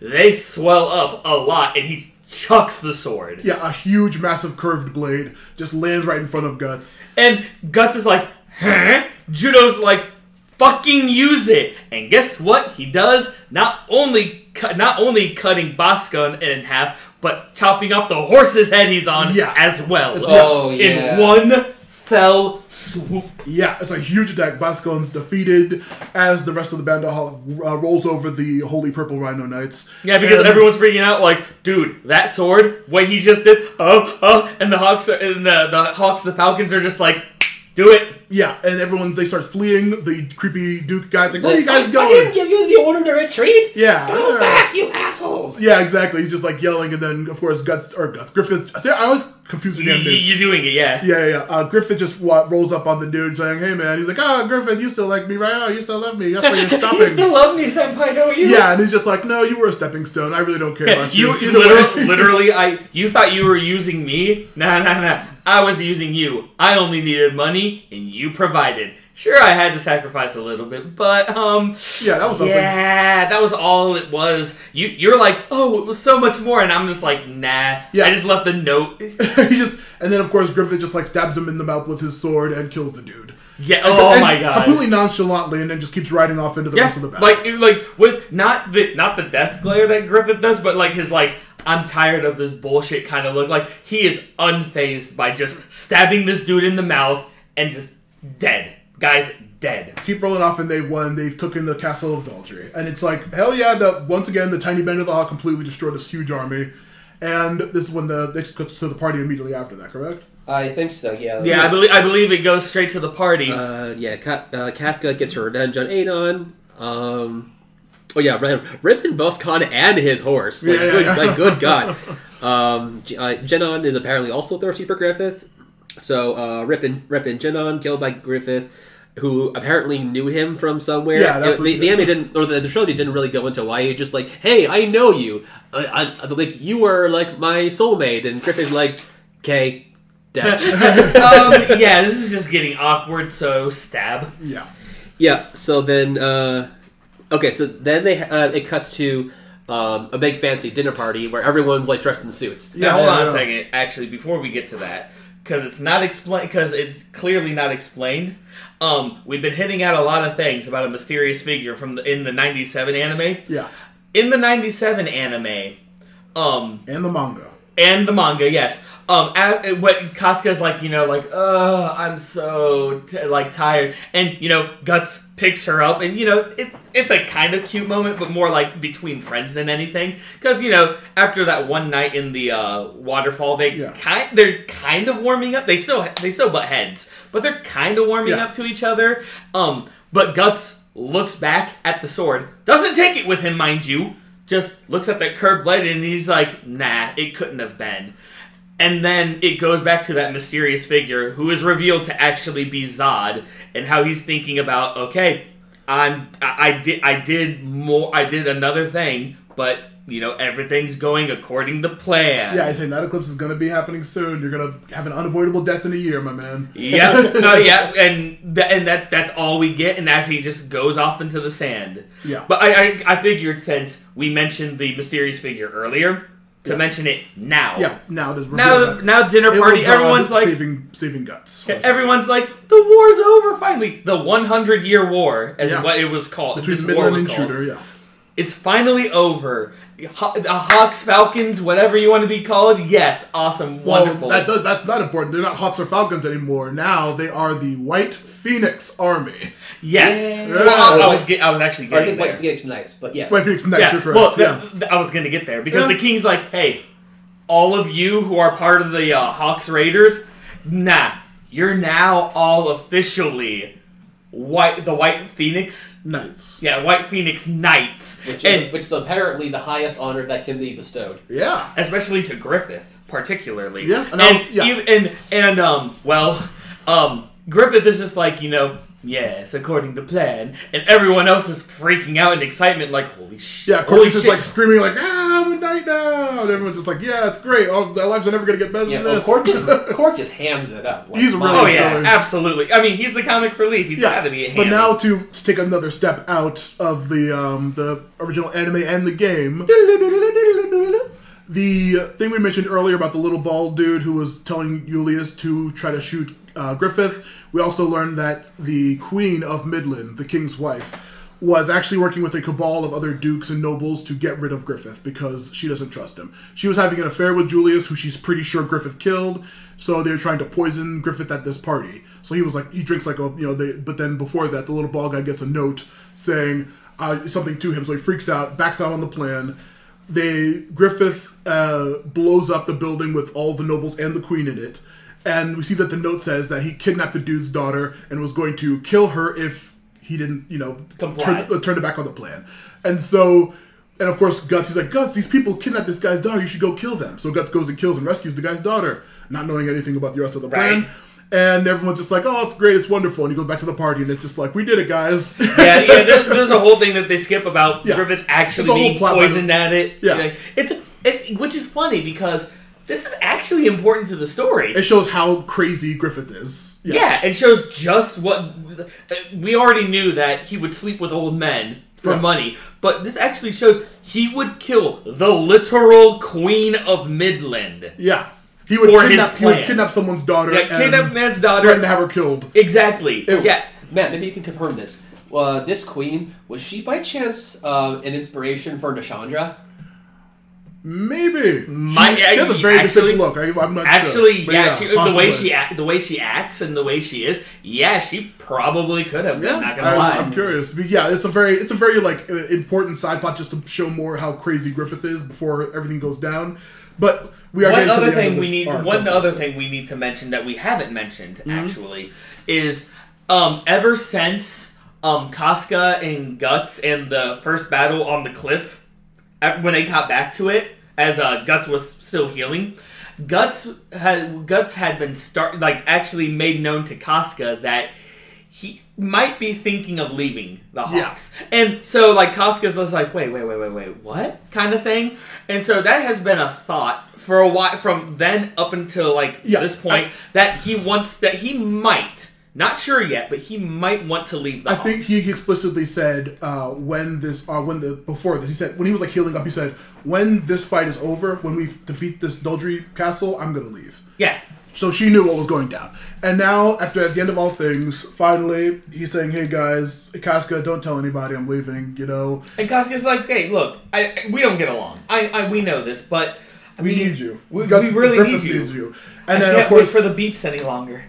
What? I'll get to that in a second. The rest of the group comes in and says, yeah, man, we all don't want you to leave. Corkus is just like, I don't fucking care, I'll leave you. But I'm a douche. You better watch your back on the battlefield. Yeah, Which actually, they don't... Another thing, sorry, going back to the 97 anime, because they actually have a scene where Guts and Judo and Corkus are in a bar after the party, and Guts actually does talk to Judo and Corkus about leaving. Yeah.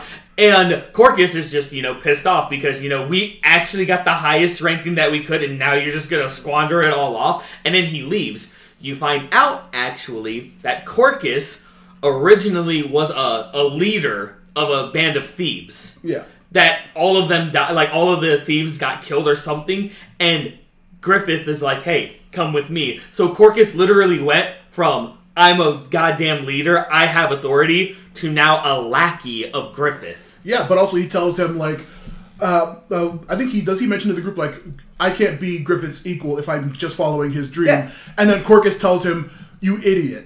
Following huge, massive dreams of super people like Griffith is what our job is for. We're just lackeys. You shouldn't try to achieve what he's achieving. You should be happy to be where you are. We're literally as important as we possibly can be in this kingdom. Don't try to overdrive past him. You don't even know what you're doing. And then Guts is just like, well, that sounds like you've already lost your dream. and then Kirk is just like, "Fuck you, man." Yeah, fuck you. Yeah, like that too is actually Yeah. in the '97 one because that's when after he leaves and says "fuck you, man." That's when Judo's like, "Yeah, you're kind of right about that because But now going back on the scene where everyone's like, "Don't leave, no, you were gonna leave without saying goodbye." Guess who else was there, folks? Take your bets now. Yes, it was Griffith. Griffith shows up and says, "Where do you think you're going? I own you." Yeah, I own you. That was the agreement, Yeah. And we learned from, I think it was Rickert or someone was talking about how it's the way of the bandit. Like if you're taken with the sword, you can take yourself back with the sword. So basically, like if I beat someone who owns me in a sword fight, then that means I'm free.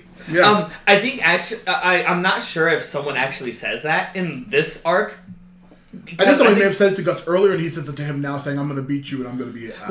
Because I'm only remembering the '97 anime where Guts was like, "Yeah, I'm actually leaving," and Griffith is like, "No, you're not, because I beat you in that fight. You're mine now." And Guts was like, "We're really gonna do this? You can't just say bye like a good old friend." You can't just wish me like a good luck. And and then he's just like, and then it's like nothing was said about anything like that, and he was just like, "All right, I guess we have to fight." And Costco was like, "You guys are crazy. You don't have to do this." And, but then the rest of the game, and then Julius was like, "No, they will do this, no matter what you say," kind of thing. So, hey Chris, what happens during this fight? It's over very quickly. They lunge at each other. It all takes is one sword swing, and where Guts in one fell stroke cuts Griffith's blade in half, and positions his sword like right next to his neck in a way that says like, "Yeah, I win." Yeah. Oh yeah, like because Guts' giant massive sword, like it's to the point where if he went fully with it, Griffith would have been cut in half, like literally. And then after that, he didn't actually touch skin or anything. He's just like, put sword on back. Bye. Doesn't even. Yeah. Oh yeah. That's right. He does actually say farewell and then just walks away. No words. Just leaves. Griffith's just sitting there completely stunned. Yeah. Griffith for the first time ever that we actually get to see. Griffith learns about depression. Yeah. Well, that and Griffith is just shattered. Like he's on his knees. Yeah. His eyes are like wide. Like what just happened, kind of thing. And of course, other people are like, "That's it. Guts is just gonna go." Yeah, now, I don't know how much further it goes till the end of the part. Does everything with the Charlotte happen now? Or? Yeah. Okay. Oh, trust me. I think it goes a little further than that. But yeah. Okay, so we see cut to Princess Charlotte in her house with her maid or whatever. Just be like, "Oh, I'm just preparing. Oh, I wonder if Griffith's he's a knight now. It's so wonderful. Oh, I'm looking forward to life." Disclaimer. Charlotte, where Casca was very thirsty for Griffith. Yeah, Charlotte is too. Of course, yeah. Yeah, she goes to her window and we see it's raining and storming, and then shadowy Griffith pops into her room and they just start to make it out, and then they sleep together. It's very graphic and very long and crazy dramatic. But and then of course a maid comes by looking through the keyhole and is like, "Oh no, such heresy! Let's go tell everybody." Now hold on. A very specific. To be fair, she heard weird sounds and wanted to make sure everything was okay. She didn't just randomly peek through a keyhole. That would be weird. She heard sounds, went over, and was like, "Wait, is everything okay?" Checked through the keyhole, and graphically saw things. And how did you say how she said it? Like, oh no, we have to go tell everybody. Yeah. Oh no, this is happening. Such heresy. Yeah, of course. And the king comes. I don't know how much the anime shows because I know that the king comes and has Griffith tied up at this point. Well, at least Griffith is already gone. Not Griffith. Wait, Griffith. Griffith is already gone. And of course, I don't know how the anime because I was gonna say I'm pretty sure he gets caught there. Okay, so he does get captured after immediately while he's still there. I believe so.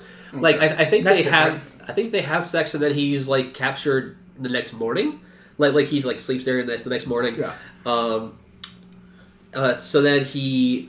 Oh, it was interesting too because the whole time, you were seeing flashbacks of the fight with Guts. Yeah. So implying that he was trying to like use sexual satisfaction with Charlotte to try and forget about Guts. Yeah, exactly. So that was pretty interesting. Mm-hmm. And so as And- everybody and- finds out what Griffith did, now the king hates him. But apparently, it's never really revealed to like the mass population, like why the Band of the Hawks is now considered like a band of criminals. Like like Corcus says something about it later. Is like out of the blue, one day, all of a sudden we're just criminals. What the hell happened? Yeah. Okay. That's part 3 stuff then. Yeah. So we don't know. So that it just ends after he's caught. He is caught. There's a little bit more. He's caught. He gets like a stern talking to, of course. Like I guess like he goes through some a lot of shit. Torture. Oh, that's Yeah. that's what that happens in this part. Then? Yeah, Yeah, it yeah. does. Like, so he Okay, gets, so so like I was he gonna later say- like gets properly tied up, and he gets like he gets whipped a whole bunch. Then some short, hobbly, like goblin-looking dude comes in, and the king is just like, do whatever. Like he deserves torture. Do literally whatever you want with him, as long as you don't kill him. The torturer, yeah. Yeah. This And weird so- hobbly guy. And yeah, so and during the something that I think like really fueled the fire of that hatred for Griffith. Griffith actually mentioned something like, around wartime, arranged marriages are actually fairly common, but there's been like no talk of anything going on with that's Charlotte what I was whatsoever. bringing up, yeah. So like implying that the king was actually like trying to build up to like an incestuous relationship with his own daughter. I remember he accuses him of that. I was curious if that was a thing or not. Yeah. It was only mentioned, though, right? Yeah. Yeah. Oh, yeah. And that's when he just like, how dare you? Like, hey, you come in here, like torture him in whatever way you want. I don't care as long as you don't kill him. And that toward the end, you see you cut to like Griffith going on his merry way. He passes by Guts. See, there's just something like that. Guts is on his The merry two way. vowels. Yeah, he passes by in this random caravan that's carrying a bunch of random shit. Where the camera is panning to a very specific item in the cart, or one of the carts, that is like a little fairy who's just like chilling around, flying, doing whatever. Yeah. We have no idea what this for, but it's clearly an important cameo. Oh yeah, it's like probably the most important character. That is I guess it doesn't really matter. Is that where it ends? Yeah, basically. Wow. Yeah, that is Pip Okay. the fairy. Pip, right? Is his name? Puck. That is. honestly- I was just about to ask. Is his name The Puck? trilogy doesn't go into anything about the fairy. It doesn't. That's whatsoever. right, It's because not that's important. after the Golden Arc. Yeah, that character Golden is Age. literally Guts's absolute best friend for the rest of the series. It really He's with him for the entire rest of it, and literally Keito Miura says that character is the only thing that keeps him from going insane writing Berserk. Writing Puck, because he's a happy little, nice, kind. He's the one light in his entire rest of this long ass series. That prevents keeps- the author from going insane. Because like things are about to get bad in 3, but that's going to be the tone for the rest of this long running series. Oh god. And Puck is like a very important, crucial, because like fans will be like, yeah, finally Puck, like the happy, only good part of Berserk, the only happiness in Berserk. All right, now. But that's the end of this part too. That is where it ends. Okay. Now, Chris, Yes. remember, put your mindset on you just finished this for the first time, okay? Yeah. What went on in your head? Once again, Griffith was badass. Guts was badass. Yeah, they're doing all the fighting things. That's really cool. Casca does some pretty bad. She has a really awesome infiltration plan where they sneak into the castle and then she gets her revenge on Adon. So once again, she's very super badass.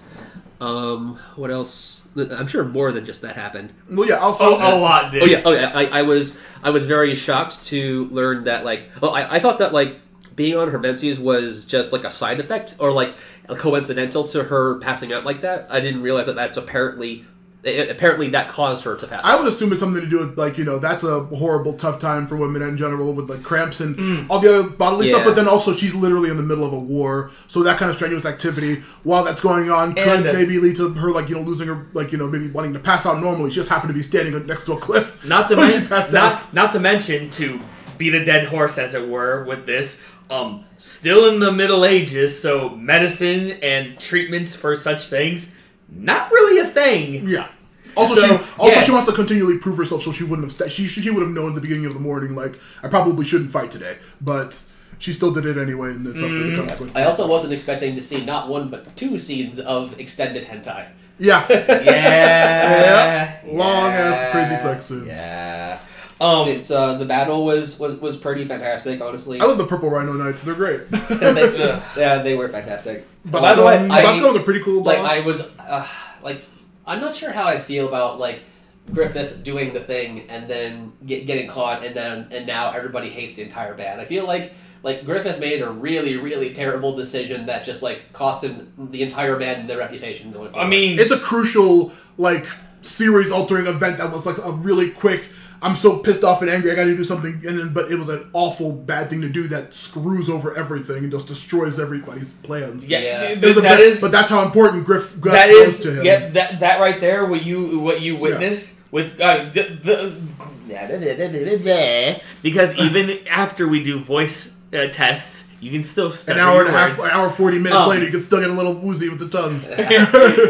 Slip of the tongue. But anyway, with everything like the fight with Guts and Griffith, where Guts actually won, that unknown to anyone who hasn't watched the entire series, that's where the thread actually comes into play. That's the main turning point. That That was the moment that everyone that Zod warned Guts, make sure he doesn't lose his ambition because he's going to.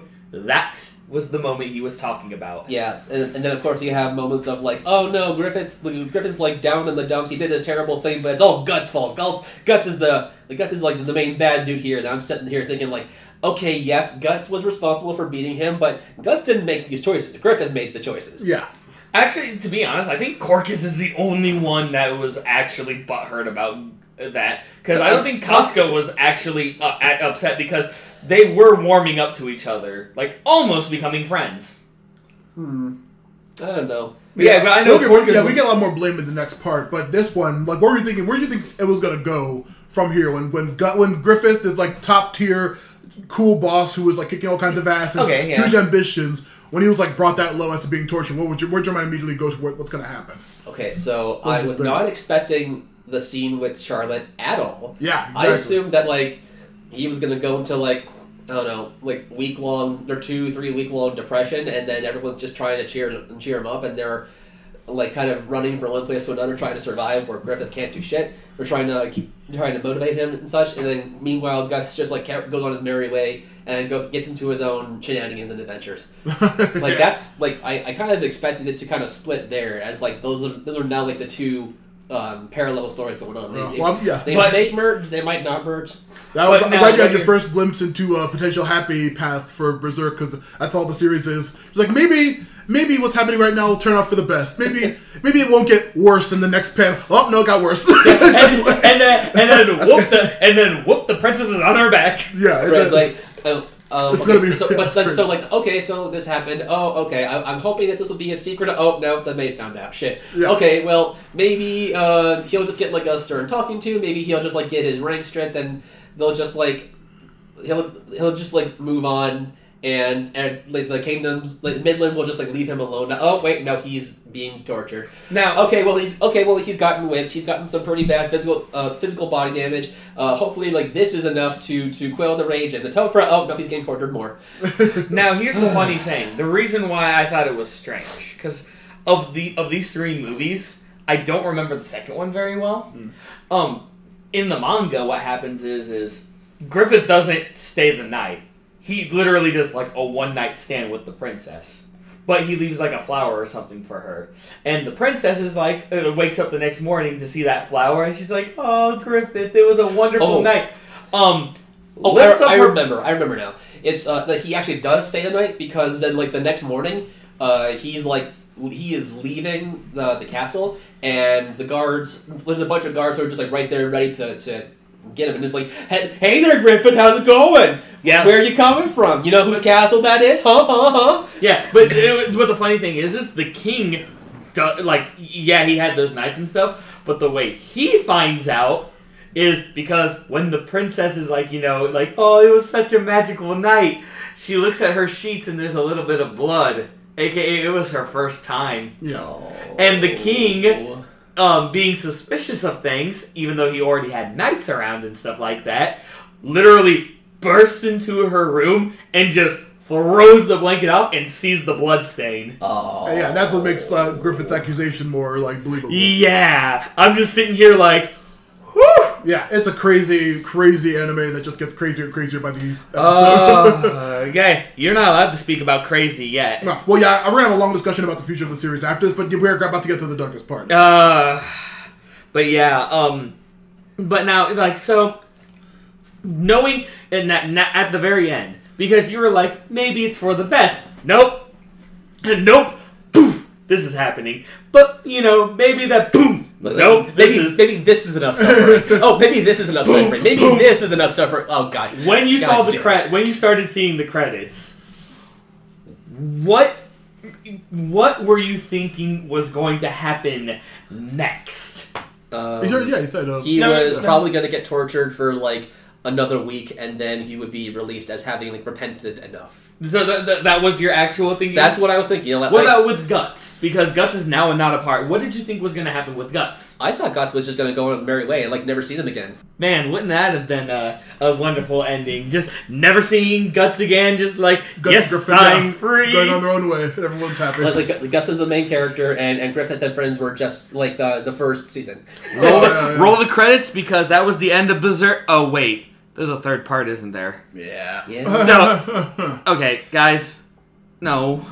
Please. We can just skip this part, can't we? we can just stop watching the show. Yeah, we can just end it it here, can't we? Assuming all just is happy after that. Yeah, I mean, you know, Griffith just gets tortured and Guts gets off on his merry way.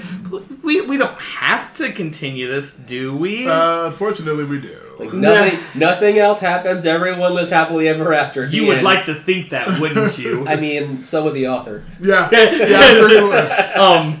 But no, unfortunately, the whole point of all of this, because now, dear listeners, the time has come. The main reason why I shook my head at Chris. Now the threads of causality come to this one point for Chris. And thus we begin part 3, the third act, The Advent. Yeah. Is that what the movie's called? Yeah, it is. The I Advent? remember that so well. And that's it. Nothing else. Yeah. Okay. Well, it opens with Guts on his own, like you said. Everything's fine. He's just starting his own adventures. Hooray! Okay, I'm recording over. Thanks, guys. Yeah, exactly. He's just going around trading. Does he get jumped by some thieves, random thieves, or something like that? Because I'm not sure. Because like that's how the game goes. Doesn't he go to a contest of some? He enters a tournament in the thing. I think that might be a little bit later because he doesn't find out that soon that what's going on. No, I don't think Guts is, or at least I don't recall seeing Guts in the very very beginning. I think that's right. It actually starts out with what looks like Griffith having just an absolute fucking fever dream. Cause like it starts with the flashback of him as a kid finding the Behelit. Yeah, they find the kid, find the Behelit, like seeing him, like walking toward the castle because that's where he wants to go apparently. Yeah, one day. The castle in the sky. The random old lady who's like, you really shouldn't go there. And then like cutting back to like some weird like mummified looking dude in a helmet. Yeah, thinking like, oh god, like who is this? Is that Griffith? Oh man, like this is one hell of a fever dream. Yeah, exactly. He starts hearing the Behelit calling to him as you see the weird visions of the things coming out of the walls and stuff like that. The wall opens up and then like these little dudes my prince, we are like the unforgivable, we serve you. Yep, and then through that hole you see this weird Escher-looking place with some very strange shadows. Yeah. In a different time, we will meet again. Yeah, some weird monsters are reaching out to Griffith, but then does it cut the Guts after that? There was like a giant alien creature that like is walking around like something straight out of like Attack on Titan meets like Alien. Oh yeah, the big giant weird like monster in the forest. Yeah, like what's going on? These monsters are gathering for some reason. We have to go do something, and then I believe it cuts to the Band of the Hawk in encampment inside the forest. Everything's like hunky dory. They're just like resting up and whatever. And then a weird random group of people just attack. Like there's no indication of like who they are. These are completely new people. Oh, they skipped a lot. Guts then just kind of shows up at the last minute. Okay, to see them. to like help them out. Yeah, I do remember this. Okay, I thought the first one was we're gonna need to have a stop here for a second because I do remember actually it just starting with that because that's why I was surprised the second part ended where it did because that group of people is important because as Guts is on his merry way, you actually get to see more of him. Not only because I think we might have skipped something with Guts, a very important scene. I'll get to that in a moment. Because what happens is as Guts is on his merry way, Guts, the adventure, the happy ending. He just he's wandering around. He's free now. He goes to this group of people who are having a contest of strength, and there's this foreign kind of guy who's wearing a veil or something. Who is he's the best fighter ever. He's from a foreign land, and Guts is I can specifically. Yeah. What's his name? They're from Cushing. Oh, they're from Cushing. Which is one of the other countries. And Guts is okay, I'll fight you. Hey, you mind? You mind if I guy holding this? And the guy's you know what? Yeah, sure. Let's do this. And Guts. Yeah. and Guts is all right, cool. I've never fought a guy like you. And this guy with chakrams as his weapon, they have a fight and Guts just wins. Not killing him, just wins. And the guy's hey, the guy who's running this whole thing is hey, I like your gumption. You should join my army. And Guts with a smile on his face says, nah fam, I'm good. And then we have to fight. We're off to fight this rogue band, this ex-band of thieves or something that's running around the neighborhood. Oh, he does tell them. Yeah, he does tell them. Oh, but I was going to say before you go into that, before that in the manga, I know that there's a scene right after Griffith is captured where we see the Band of the Hawk kind of just partying in an encampment, and then suddenly they're shot at by arrows. That happens before they're when they're first declared criminals. Yeah, that happens very early in the manga. But we already declared that, so we didn't. But you didn't need to say that. It's a scene of we see them being attacked for the first time, and a large portion of their army is already wiped out. And then, of course, Griffith, Guts. Because Guts in the manga too, in the '97 anime as well. Actually, you get to see more of his backstory because you see him go to a cottage in the woods with a little girl named Erica and her grandfather named Godo, who is actually, we don't know what he is. I think we have a vague inclination. But he's a short man, but he also is the man that Guts goes to get his sword fixed. He's an old bearded man who is a blacksmith and the inspiration for Andra of Astoria. Pretty much, yeah. He is. He looks exactly like and one of my favorite lines he always says when talking about Guts and looking at his sword and seeing all the nicks and stuff, reckless and unfocused. He always calls Guts reckless and unfocused. So we have a scene. We have a very important scene actually, where Godo fixes the sword, and Guts is training and stuff, and he gets hurt. The sword gets broken again, and Guts looks at Godo and is like, "Hey, why do you do that? What you do?" And Godo's it's just a family trade, really. But I just do this. It's what I've always known. When I was a kid, I had a hammer. Yeah. There is something, however, that I like about doing this job. Every time I strike the hot metal, sparks. There's sparks coming in. The sparks come out. Every single swing of the hammer, a new life begins, and all because of the sparks. And Guts is something. He has a point. Maybe I should, let sparks guide my path so I can live on my own. He has more resolve of, going out on his own. Yeah, but also I was going to say, the whole point of him leaving, this is a funny point of contention about people discussing the anime. He left because he wanted to follow his own dream. He kind of just immediately left, but didn't really form a dream at any point. Right. He didn't really have a goal. He didn't really have an ambition. Now some people say just that. Vaguely for wanting me, to fight. For me. Or get stronger.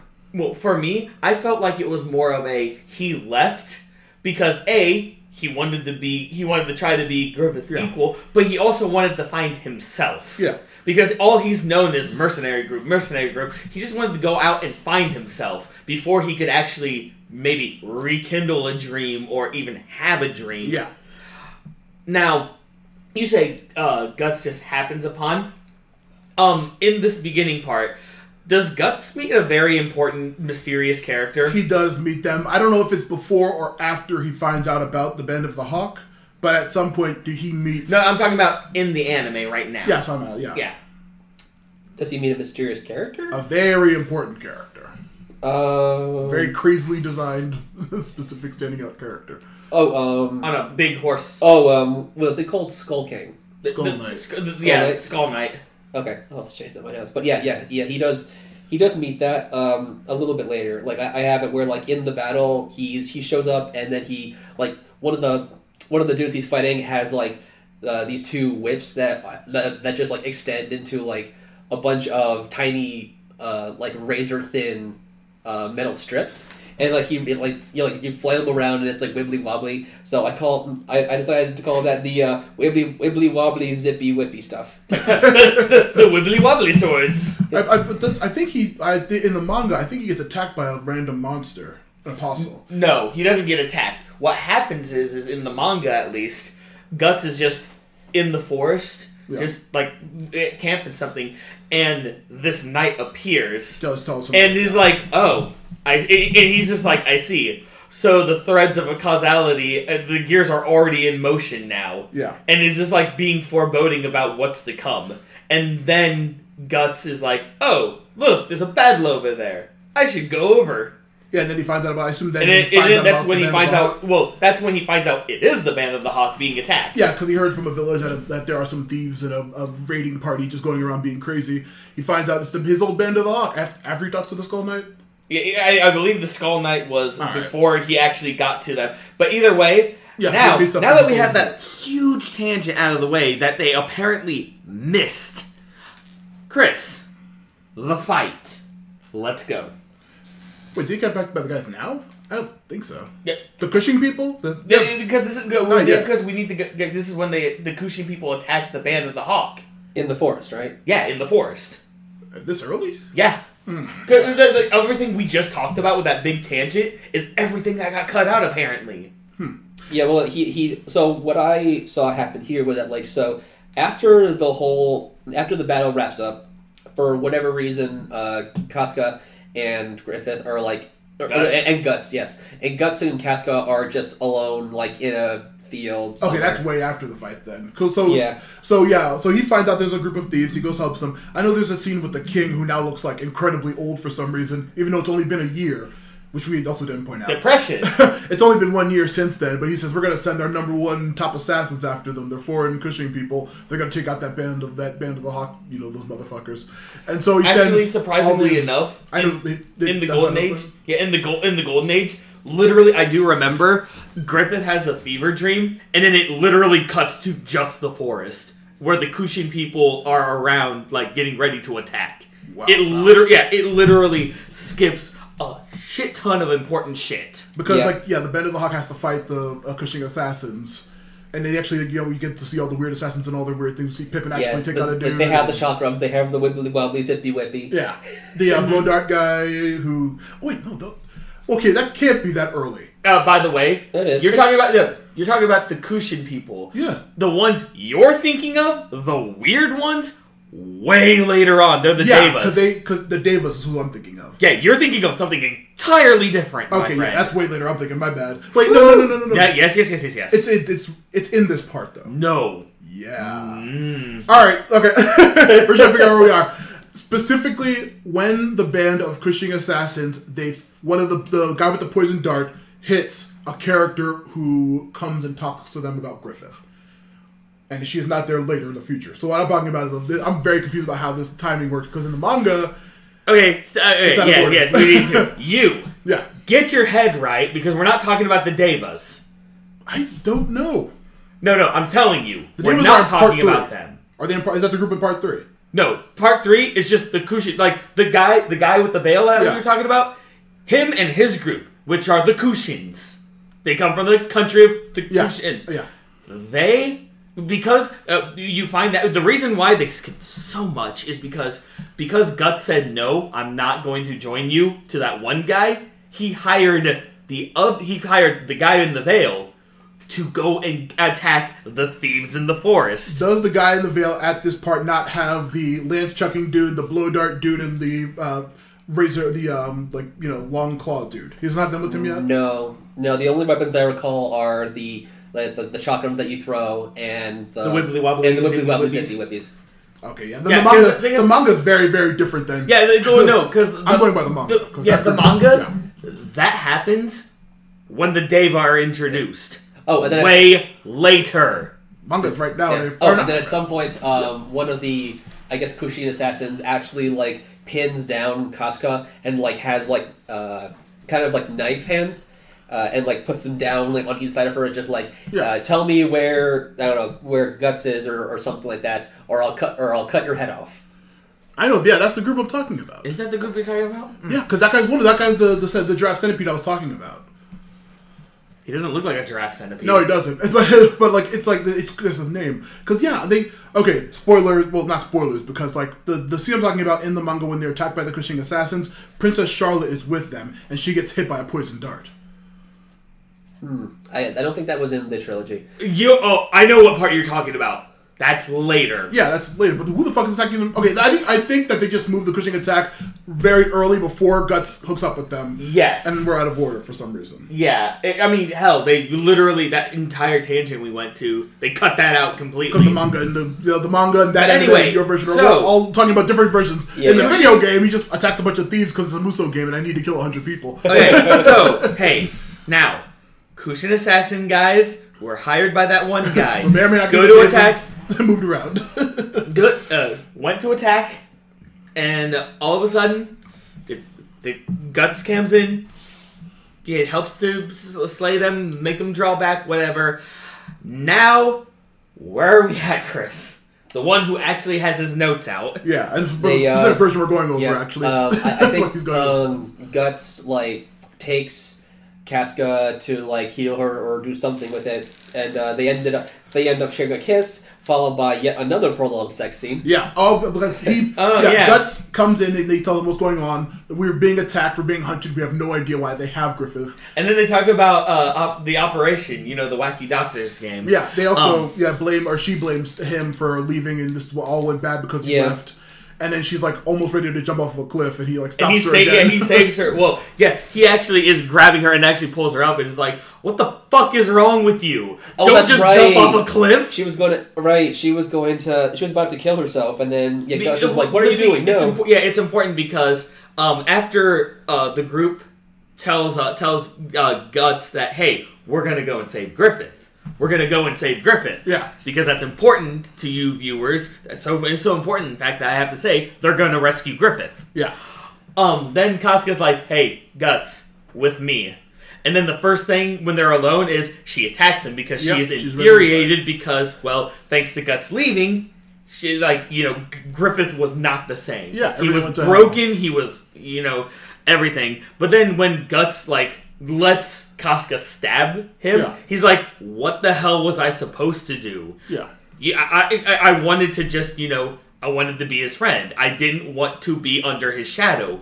What was I, getting real weird with it, actually squeezing the blade to make him bleed. Just very dramatic and upset. And then Casca reveals, I always knew that I wasn't going to be with Griffith. I always knew that it had to be Charlotte in order for him to further his dream. Yeah, of course. And then she gets all suicidal, literally just falls off a cliff, Guts saves her, and then, to quote Chris, they share a kiss, followed by a very prolonged sex scene. Yep. Guts talks about how he's still intending to leave and not come back, but he wants Casca to go with him. Yeah. I want to do another blooper, but nah. This is we're getting into. So then, they're sleeping in each other's arms. Guts senses danger. They're both naked at this point, of course. So Guts senses danger. He stealthily puts gets up from sleeping with Casca, who's still zonked out. And so, just completely naked, he grabs his sword and is all okay. You know what? Who's there? Who's there? No, you know what? That part I told you about with the Knight of Skull. this is when the manga, the anime does it. This is when he shows up. This is when he does it. I do remember this part is now. Yeah, we're all on different adaptations, so we don't know what the fuck's going on. But Chris's version is what we're supposed to be covering on Action Toon Bros. So yeah, that's You know, forgive the confusion because I mean, clearly we all have different stories. yeah. This story's been told many different ways. Chris. Uh-huh. So butt-ass naked Guts is looking around. You see Skull Knight. he sees the Skull Knight, who's like you will experience a reign of terror like at some point, but you just got to keep fighting and struggling, and you'll succeed. Okay, bye. Yeah, exactly. Okay, bye. It's like Somewhere. Okay. Somewhere. Sometime. Something will happen. Yeah. Bye. Bye. Yeah. So they concocted their plan. Yeah. So they sneak into the castle, I guess the Midland Castle, with the help of Charlotte. Actually, Yeah, she comes and tells them like, "Hey, I know exactly where to go." Well, I want to. She's like, she's giving them information about Griffith and where he is, and this is when like, yeah, I don't know if it happens in there, but Judo takes him aside like, "Hey, we should take her hostage. You know, she could be a good hostage." And she's just like, "I overhear you, and I do want to be a hostage if it helps Griffith." I somehow have really good hearing. Yeah, she's just like totally down for it as they go down the Tower of Punishment or something. Yeah. The But Tower see, of like here's the Rebirth. thing. Tower of Rebirth. No, it's not Rebirth. That's later. I thought it was until that was called that. Either way, they go down to the torture tower, as I'm going to call it, and they actually we actually get some exposition about a little bit of the tower, and even in this anime as they're descending, as she's talking about the tower, you see at the bottom there's a lot of skeletons with very peculiar markings on them. Yeah, we'll get to that later. Weird brands. We'll get as to they that descend later. and finally find the chamber that poor Griffith is being held in. Right. Apparently, poor Griffith. Apparently, it has been a year. So like Griffith has been like locked up and chained for over a year. This is talk about like punishment fitting the crime. Like this goes well above and beyond what he deserved, I think. Yeah, his back is like completely stripped of skin. His wrist and ankle tendons have been cut. His entire genital area has been removed. His tongue was cut out. His tongue was also cut out, and his face is so disfigured they don't even show it on the panel. Yeah, because I actually remember in the '97 anime, like Guts and Judo are up where and they actually look and like it's so bad that Casca's like, wait, I went no. Yeah, they told them don't even come here, kind of thing. Yeah, and then as all of that's happening, as they're like seeing this, the door just shut. If I remember, the door shuts behind them. Yeah. Oh, and then Mr. The little Gollum dude shows up. Yeah, little torturing guy, just like, yeah, we were like husband and wife down here. I had a lot of fun with him. And Guts is like, oh, so you're the one who did this, huh? You're the one who did this. It's like, oh yeah, I did this thing, I did that to him. I like boiling water, and then stab, and just stab right through the door, right through, destroying the door and little creep. And then of course Guts cuts out his tongue. I don't know if he does that in the end. No, he does. In the manga, he cuts out his cuts out. Oh yeah, no, you're right. You're right. Yeah, and he just completely destroys him. They say, "Get him!" And they pick up this tiny little, like, light as a feather, limp skeleton of a human being, Griffith, and just carry him out as best they can. Yeah. So like when I saw that version of Griffith at the very beginning of the arc, I was just like, oh, this has got to be some like weird alternate version of Griffith that's all part of a dream. Like, no, that's actually Griffith in present day. Yeah. Like, hey, god damn, he looks damn near starving. Hey, he is Chris? like literally a muscleless skeleton. It's awful. Hey, Chris. Yes. Remember that time you said he'd get out for good behavior? Remember that time? Yeah. How about that? Okay, no, but seriously, yeah. Good behavior. Yeah. So already we're experiencing Chris just like, ugh. No, by the way, we're not going to mention Wild. Wild doesn't exist. Yeah, well, he is never going to be a thing. He is the most bullshit, stupid-ass, edgy-ass character ever. They worked their way up out of the torture chamber, and they managed to kill a whole bunch more soldiers. Like, Guts uses a body of one of the soldiers to catch arrows being shot at him. Yeah, as he completely kills his way up the top, and they finally escape. This is in the manga, at least, when the Cushing assassins attack them. Charlotte gets shot with a dart, and so they need to hand her over so that she won't get in trouble. And then, like, we see that they hand her over, she gets back with her father, she's back at the kingdom. But then, they continue going on, and then, of course, he sends the Black Dogs after him, which, I don't, but that was in that version, or no? Let's see. So let's see. They kill that Gollum. was- They're like fighting their way. Guts gets really really mad as he's like killing the soldiers on the way back up. He goes, you could say, berserk. The gang rescues Griffith, but not without a fight. So they get out of the cave and they're like running back, but they're still being chased. Oh yes, Corcus for the very first time does something useful. He leads a second wave of men to intercept the chasers. Wait, really? Yeah. You thought that was the good thing he did? Yes. Oh, okay. I think we're on two different wavelengths then. Well, yeah, but I was gonna say, Chris. They don't send anybody in the Black Dogs after them. A guy named Wild. No, dude, Wild is not in the anime. All right, That's why Wild is never going to be in it. I guess that He's never a horrible, thing. vile piece of shit is not in the body. Again, Chris, at the end of this, we'll explain that. But yeah, right now, so they escape into the woods. They manage to get Griffith, who's like a horrible little skeleton of a person, out.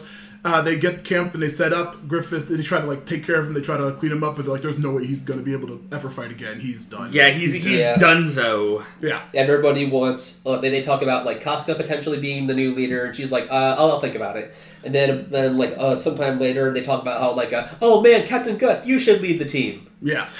Yeah, which is funny because in the '97 one, talk about poor timing on Guts' part. Because Casca's like, so, you wanted to say something?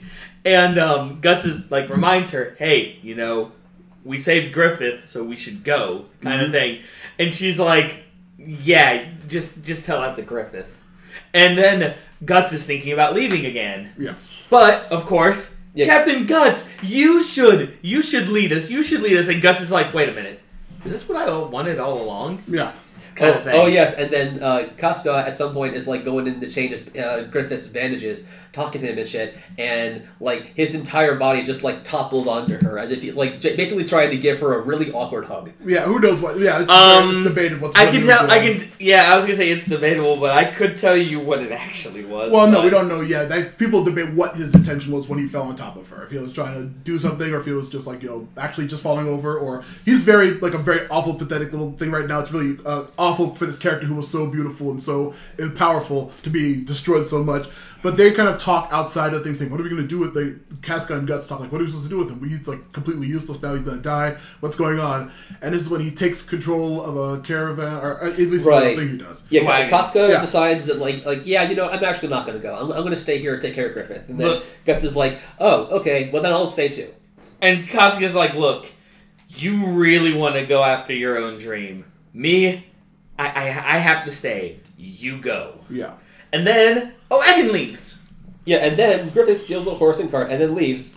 His dreams will continue on in order to get his kingdom. Oh. Guts will then follows behind and steals a horse. To which the first thing that came to my mind was, "I'm sorry, I'll bring it back. Thank you." Oh, thank you, Jackie Chan Adventures. But now, actually, this is an important detail that we actually skipped.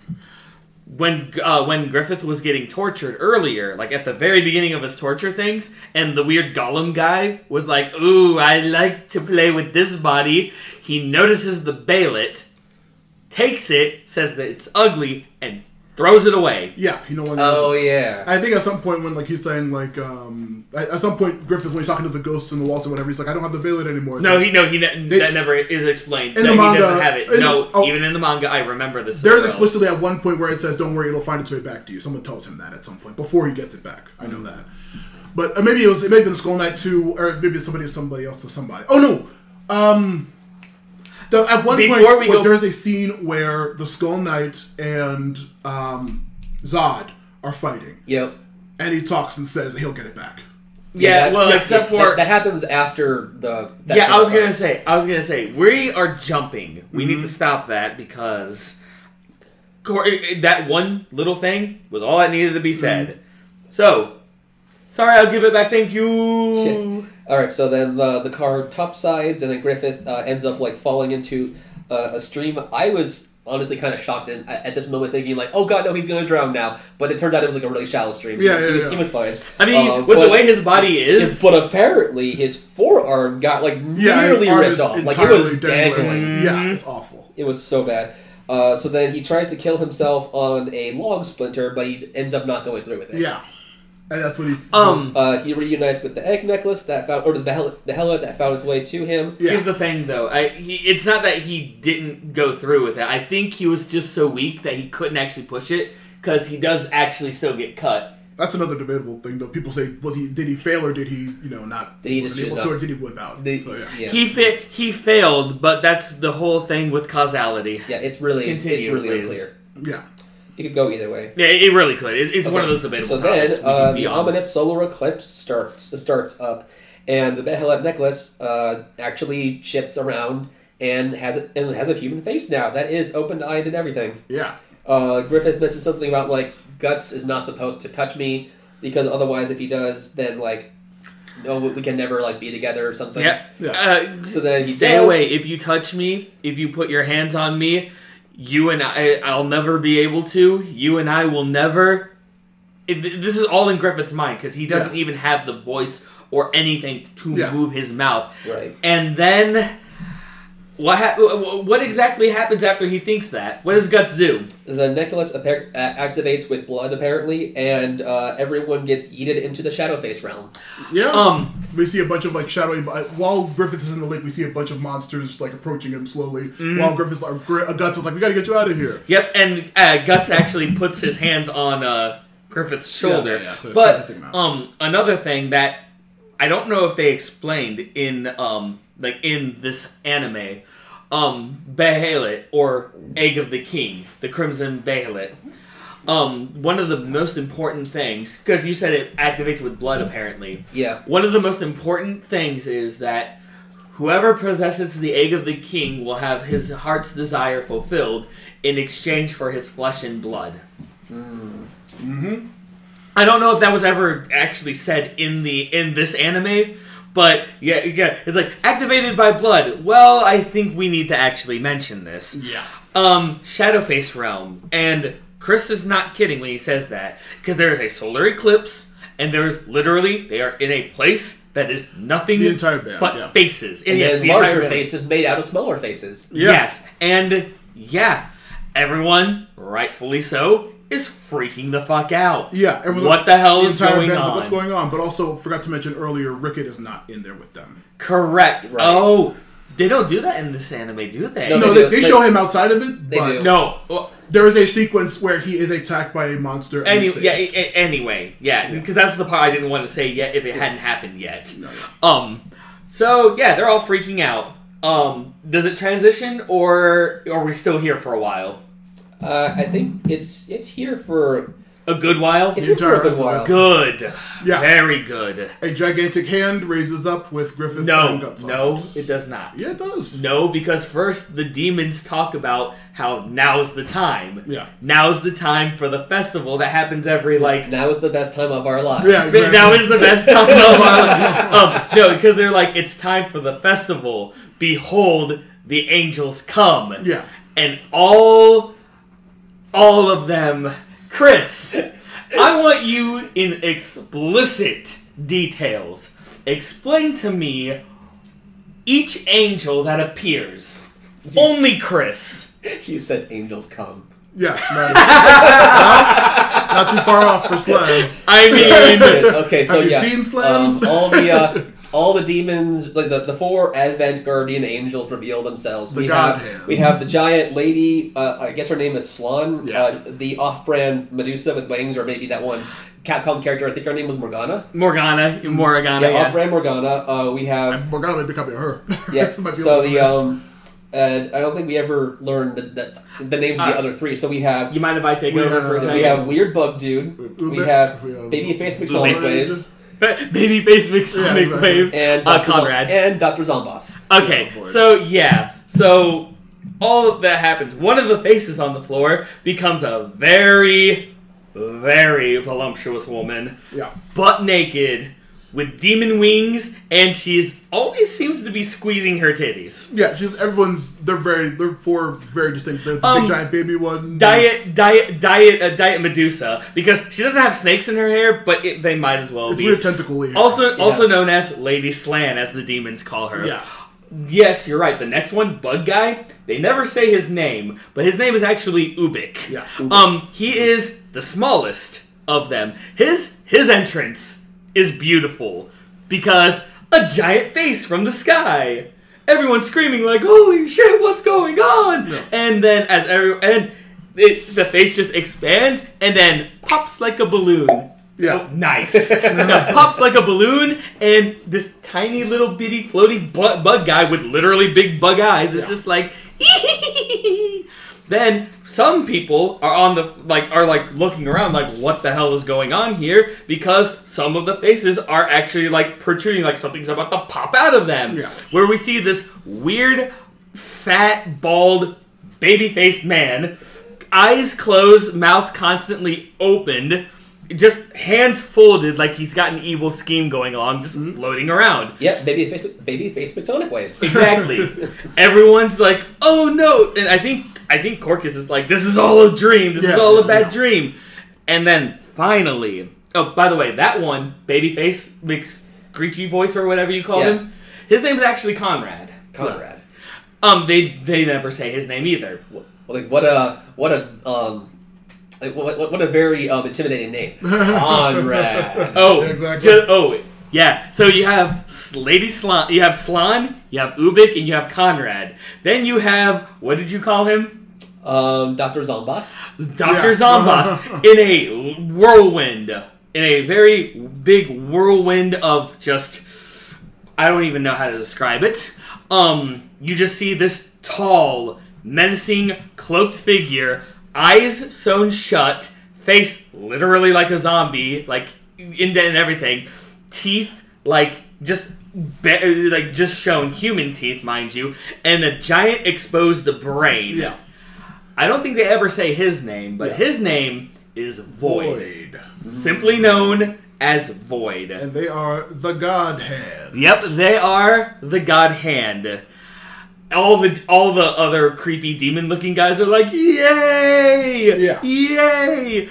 And then everyone, like the Band of the Hawk, is freaking out, and rightfully so. Yeah, so Griffith, once again, with Guts, is raised up on this gigantic palm, which I was trying to tell earlier, and you wanted a description of them after the palm should have already been up.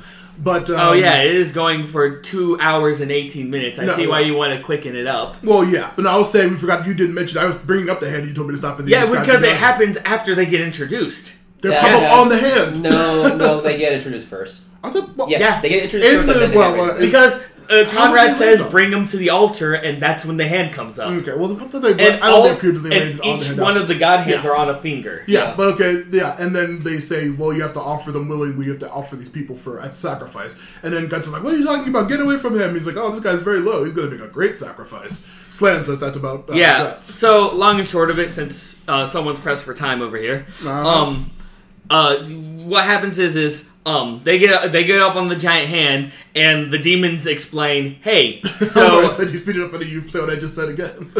hey, so Yeah. you guys are sacrifices. This guy right here, mentioning Griffith, he is going to give the order. We're not going to say you get to sacrifice him. He has to say it himself. Yeah.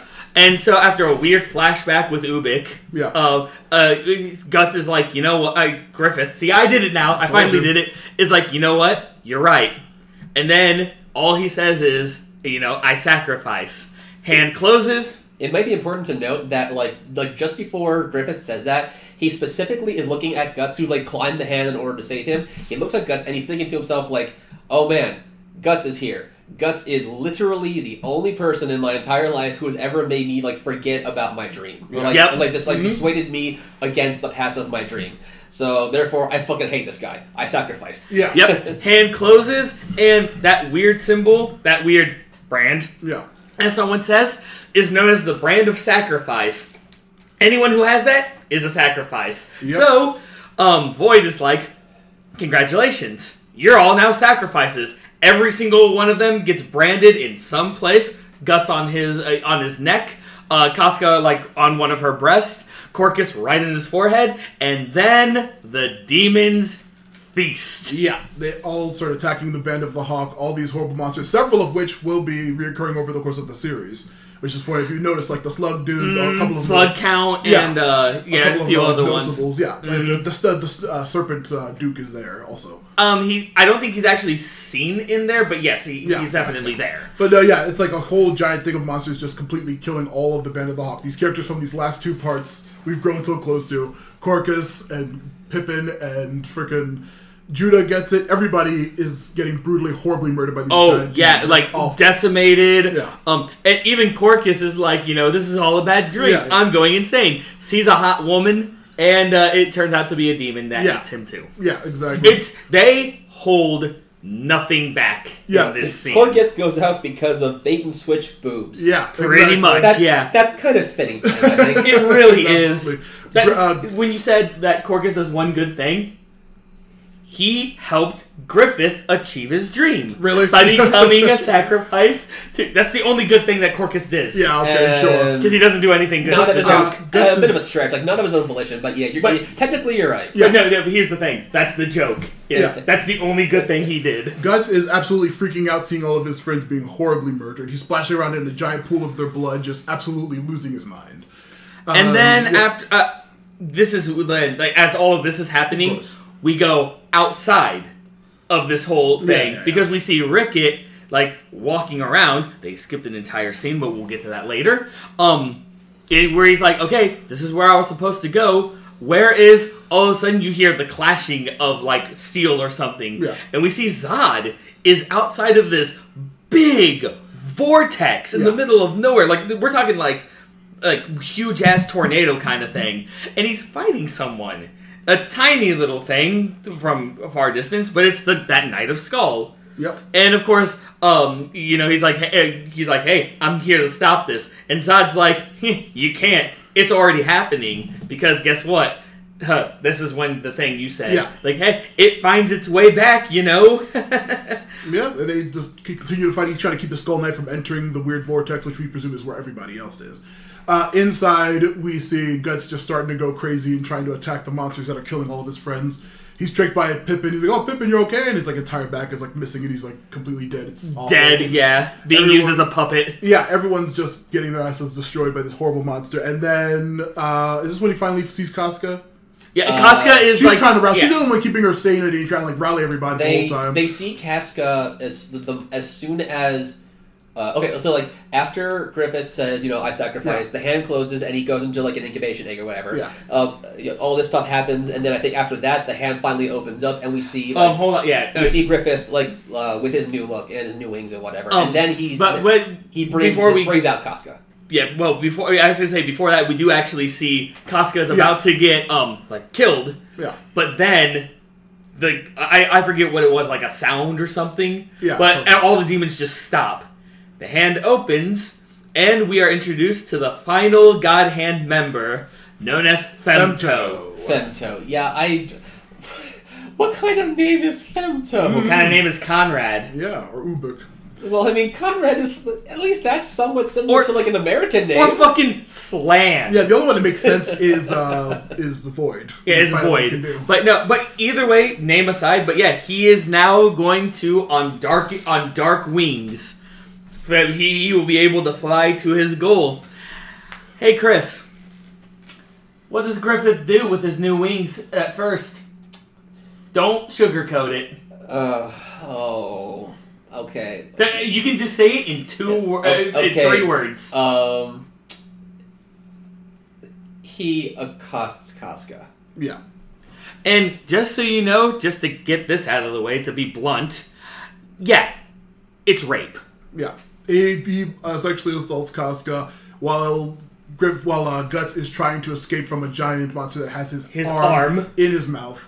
And he just starts freaking out and screaming while watching this happen. He eventually cuts off his arm. Yep. Yeah. Well, He pulls as much as he can, and then he cuts off the rest. Yeah, I was going to say, first he tries to attack the demon. Yeah. His sword breaks. Yeah. Then he pulls out as much as he can, and then cuts his own arm off. And then you think, oh, he's actually going to at least get something. He goes to attack, and Griffith, holds up his hand, and, for some weird force is, making it so he cannot. And, Slan and everyone's like, oh, this is such a cute scene. Then Ubik and Slan freak out. Because as Femto is holding up his hand to stop the blade starts moving again. Yeah. But it doesn't work out because demons still, push him down. Like he actually, what the way that it went in the in the movie, was like so the sword gets close to a bit closer to Femto's head. Then, literally using nothing but his eyes, Femto just looks up and then just yeets him away. Yeah. Oh, yeah, sorry, yeah, that's how it went. But yeah, it's still, important. I don't know why it was important to have the demons freak out, because, Yeah. he's just like, he's still going. And then, I think this is the part when we actually see the Knight of Skull coming in. Yeah, he breaks through. Breaks through, and he goes to attack Void, and the sword literally just, he makes through some portal, just, zoop. Makes a portal that it ends up coming from behind him, and then he blocks his own sword from behind because Void's that making weird portals. Yeah, and then of course Void's like, "All right, festival's over, kids. Wrap the shit up, guys. Wrap it up." And they all just dissipate after that. Yep, they all disappear. The only thing left. Actually, no. I think Guts actually loses his sight at this point. Okay. So what happens is first Guts loses his arm in the way that you described. Okay. As he is trying to after he gets yeeted and he's trying to go back, a demon hand grabs his head, keeping him from going. And as he's struggling and keeps going, the demon's claw actually punctures his right eye. Mm-hmm. Yeah. Okay, yeah, that's right. And then that's when the Knight of Skull comes. And then I think after they're like, hey, we gotta wrap this up. I don't think we actually get to see everything just disappear. I think it actually cuts to Guts waking up. Actually, or does the Skull King enters after doing the whole warp blade thing? He actually goes and saves both Guts and Casca, and then and then he gets out of dodge. Right, because I think actually, because isn't that when Void and them talk about, it's okay, now things are going to change and all that stuff? The Age of Darkness now begins. Yep, Age of Darkness and all that. Yeah, then it all dissipates, and then we cut to Guts waking up in a weird cave. Yeah. And where I think we see Rickett or... We see Rickard and some little girl that we don't know who it is yet. Remember that tangent about Guts going on his merry way and he sees Erica and Godo? Mm-hmm. That's Erica. Oh, okay. Yeah, that's the blacksmith's granddaughter, which apparently this is the first time you ever see it in this trilogy. Her in this trilogy. And they're like, hey, you're back, you're safe. Where's Casca? Over there. Yeah. And apparently she was so traumatized that she lost all of her memory and regressed to the mind of an actual child or maybe even an animal. Yeah, it's well, it was debatable if it was just trauma or something possibly magically induced, because no spoilers for the rest of the series. The first of the series is him trying to figure out how to cure her from this situation, and there have been several magical almost cures, which imply that maybe this is something more than just trauma making her like this. But yeah, it's just completely out of it, and it's just now immediately they start getting attacked by the weird ghosts that creep out. Yeah, of the weird ghosty guys, and of course Guts once again, stark-ass naked, runs out and starts attacking them, and the Knight of Skull is like, "Hey, that's not gonna work." Throws him a different sword and is like, try that out. Yeah. Actually, in this iteration, as Guts is leading to, I'm actually not sure where he's trying to go. He just he's running aimlessly, seemingly. And I'm trying to get back to where it was just try to find where they were. I assume, No, maybe, but so he comes across a bunch of ghosts, now reminiscent of Casper the Friendly Ghost's uncles. Yeah. They're flying around him. They attempt to possess him, and then the Skull Knight shows up and is like, "Hey, you can fight these off." And then Guts just sees a sword on the Skull Knight's hilt and literally just runs over, grabs the sword himself, and then just starts fighting off ghosts. Okay. Yeah. Now how does this end? Well, he explains to him that they're drawn to the brand and that they will be hunted for us. Yes. Yeah. That. And he says, well, where'd the ghosts go? He says, well, they're going to find another target. He goes and saves Casca. And this is when I don't know if in that, but she does give birth to the child. In the manga, she does now. Okay, no. That is not included in the anime. No, it's not. It's right now that it happens. I will explain that later, but right now... because once Guts like gets that sword and is like fighting off the ghosts. Then morning breaks, and then literally just roll credits. Yeah. So, Chris. Yes. And then there's an after credit scene. Well, is there? Yes. What's the after credit scene? Guts gets a metal like replacement arm, or at Yes! least or at least he gets like I don't know if it's a It's metal a prosthetic. Okay, Yeah. so he gets a prosthetic arm, and then he gets the Buster Sword. Oh, Okay. Actually, yeah. So anyway, Dragon so Slayer? we see him. Yeah, we see him like that with his eyes sewn shut and everything. Yeah. Nice. Okay. Okay. So Chris, put the phone away. You don't even need your notes anymore. So hey, Chris. Yeah. So Guts goes on his happy merry way, and Griffith gets out for good behavior. So how did this third part shatter all of that completely? My lord, where do I fucking begin? At the beginning. Okay. Yeah. Okay. So, if Griffith is still being captured, like, okay, fine. Maybe it's been like a month. Maybe he'll soon like have repented enough. Okay, no, it's been a year. Oh, okay. Well, shit. So they have to go to this cat cage, and it's like, oh, he's been trapped in this cage for a year, and then they finally find him, and it's like, Jesus Christ, look at this motherfucker. He's like damn near starved to death, like all like bone mound, like all like no, not bone, but like all like muscle definition is just fucking gone. Like he is quite literally skin and bones. Which I think is hilarious because we find out that he's been like that for a year. And he was still fucking alive. Yeah. Yeah, like they kept on, like I assume they kept feeding him so that he would continue to live, because like otherwise I don't see. No, like because I remember because the Golem talked about how like he like would act certain ways like when he was eating and sleeping, implying that they were regularly feeding him. So that was a thing, and then they kill Gollum. So good riddance. That guy fucking deserved it. I don't know if his name's actually Gollum. I just call him that.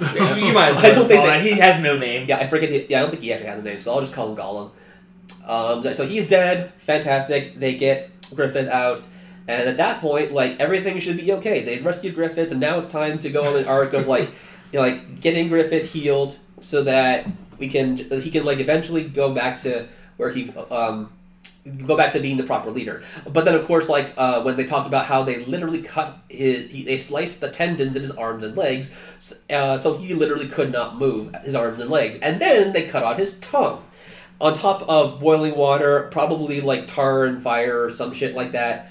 Like maybe even like molten lava or something. And it's just like, my fucking god, this poor man. Oh, don't forget castration. And oh god, I must have missed that. No, yeah, the guy says it's Yeah, well, one of the things that the guy listed is that his genitalia have been removed. Oh my god. Yeah. Oh, this poor boy. Yeah, well, This poor boy. he gets his vengeance, I suppose. He does- Not on the right people. Not well. I was gonna say because I don't want to spoil what's gonna. But do you? Okay, so you've now experienced the first part of a long-running anime. Now, it's been talked about. The 2016, I believe, animated show is hated for good reason. Oh. It starts off exactly where this ends, and it goes to the rest of the anime. Okay. It actually goes on to continue. The main issue that it's judged for is that the animation is like absolutely horrible. They use the 3D models that you see in this occasionally, but they look a lot worse and they move a lot more shittily. But other than that, it's pretty true to the So it's story. like, is it mostly the animation quality that's a problem, or It's, also yeah, the story? it's exclusively the animation quality, but also they cut out several story parts Okay. going forward. compared to the manga, right? Yeah. Oh, but they and that's didn't why it's cut out the disliked. horse. Yeah, they kept that stupid shit. But yeah, there's a lot more characters, a lot more story. Like, Guts is literally going to go on to, like you said, have a bunch of adventures, but they're mostly trying to hunt down these goddamn... those demon lesser ones are called apostles. And he's just hunting down those from city to city, having it, like, going to a place and finding one and killing it, while trying to figure out a cure for Casca, is what the main series goes on to be. Okay. But, are you curious about continuing on to further check it out? Like I said, it's not, like, story-wise shitty. They do cut out some stuff, but it is, like, animation embarrassingly bad. I would consider it doing either that or whatever is the manga equivalent. The manga would definitely be the answer, because his manga Yeah. is perfect and amazing. Now, Chris, Yeah. you've avoided it, so I'm gonna ask you. Uh, So how did you like that festival? Where do I fucking begin? At the beginning. Well, please don't describe it because, like I said, No. we're trying to get out of here on time. All There right. is a winter advisory warning. We both have long drives. All right. Fair.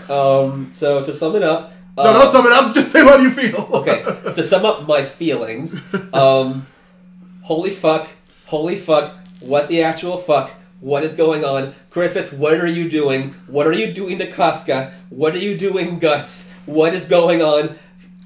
Fuck you, Corcus. What the fuck? Yeah. Your final thoughts, my final question. So, that one day when you were like, I just wanted it for the experience. You don't have to answer. You don't have to answer this, by the way. This can be left as a rhetorical question. But how about now? Okay, I wanted to see at least this trilogy for the experience, and honestly, I stand by what I said. This was definitely more mature and visceral than I was expecting, And mindfuckery too. and mindfuckery. Yeah. It was just so much more than I expected, but I was able to digest it and handle it, and like when all is said and done, I think it's an interesting story. Absolutely. Even though it's all about how these people just have absolute shit lives that are continuously getting fucked over by magical beings and evil kings. Yeah. Isn't that a great, like, the most messed up, awful campaign you could imagine for for any fantasy series? It's such a good... like you said, mature story, but it is so dark and so depressing. And like I said, that tone of that, like, Eclipse and forward, it's pretty much just that level of shitty and dark and bad going forward for the rest of Guts' life. And I don't know if we've never mentioned it to this point, Kentaro Miura passed away this year. No, surprisingly enough, we never actually. Yeah, he passed away this year after struggling with health issues for a long time. The manga was still ongoing and it's not finished. But towards the end of his life, between health issues, between starting other projects, and between just I had depression, I wanted to continue the series. I was gonna say, like, did this series actually give him depression? No, he had depression as well, yes, but between all of that, he only was releasing like one chapter every 3 or 4 years at certain points. Oh, like one chapter for like an entire year. People would be like, "Oh, there's a Berserk chapter, that Berserk chapter." Fuck. Like seriously, that sparse for a really long time. But then, yeah, he did pass away without completing the series. But people, he had like, left plans and stuff like that. What he was going to do, people know some stuff. But would you continue the series like we suggested before? I think so. Again, like I stand by what I said before. I want it for the experience. Absolutely. And you had the experience. I had the experience, and I'm willing to continue. You don't regret it either. I don't regret it. That's the most important thing. And the most, the final thing other than that I wanted to do on my part was you agree with the whole sentiment that Griffith did nothing wrong, right? Now you get it? I mean, well, that's the joke. Okay, so like, just so we're clear, Griffith doing something wrong amounts to... The entire Eclipse. It amounts to what he did or what he said during the eclipse, allowing it to happen. Sorry if I'm moving the mic too much. Oh, no, you're fine. And what he did to Casca. Like, okay, if we're looking at Griffith exclusively before that point, I would say he did nothing wrong. But what he did in the Eclipse Festival specifically, he's a piece of shit. Yeah. Yeah. And the funniest thing is that's the joke when everyone says Griffith did nothing wrong. That's the joke. Okay. Yeah, everyone knows that he's like one of the worst. By the way, he was also recently voted as like one of the most despicable villains of all anime. Really? Across all series. Yeah, he was like voted like number 1 almost, I think. Yeah, he's a pretty like despised character. I don't want to spoil anything because you said you might continue the series, but he does come back in a fashion, and it's like I said, Guts is going to dedicate his life to killing every single one of those monsters, because all those monsters that popped up, they're all seemingly regular humans, like Wild and like who do you don't know, like Zod. They seem like regular people, but they are all over the world, and he just has to go hunt them down. By the way, when you were talking about the passing of the shout outs to anyone who's listening who play Final Fantasy XIV and commemorated him by becoming a Dark Knight and standing in line and mourning his passing. Yeah, because the Dark Knight class in Final Fantasy XIV is heavily influenced by Berserk, like so many other things. Like when people found out that play Final Fantasy XIV, everyone literally became Dark Knights, and there was like a whole line in different like city states and stuff, like commemorating like the passing of this man, actually honoring the author. Yeah, the author. And I'm just like, wow, man. You know what? Props for you. But yeah, a crazy intense series. I enjoyed what I've read of it. I'm pretty far into it. I'm glad you took your time on this one, to be honest. I'm glad you got to finally experience this thing that we've been like pushing for so long. Yeah. But now you know why I told you didn't want to. It's a lot. Yeah. It really is. And there's a lot more. Like, That's just is, the beginning. This series, like even just this movie trilogy, it is not for the faint of heart. Like, if you're squeamish, do not watch this series. Yeah, but that was intense. Yeah, this is thanks for our Christmas special, or for part one of our part one of the Christmas special.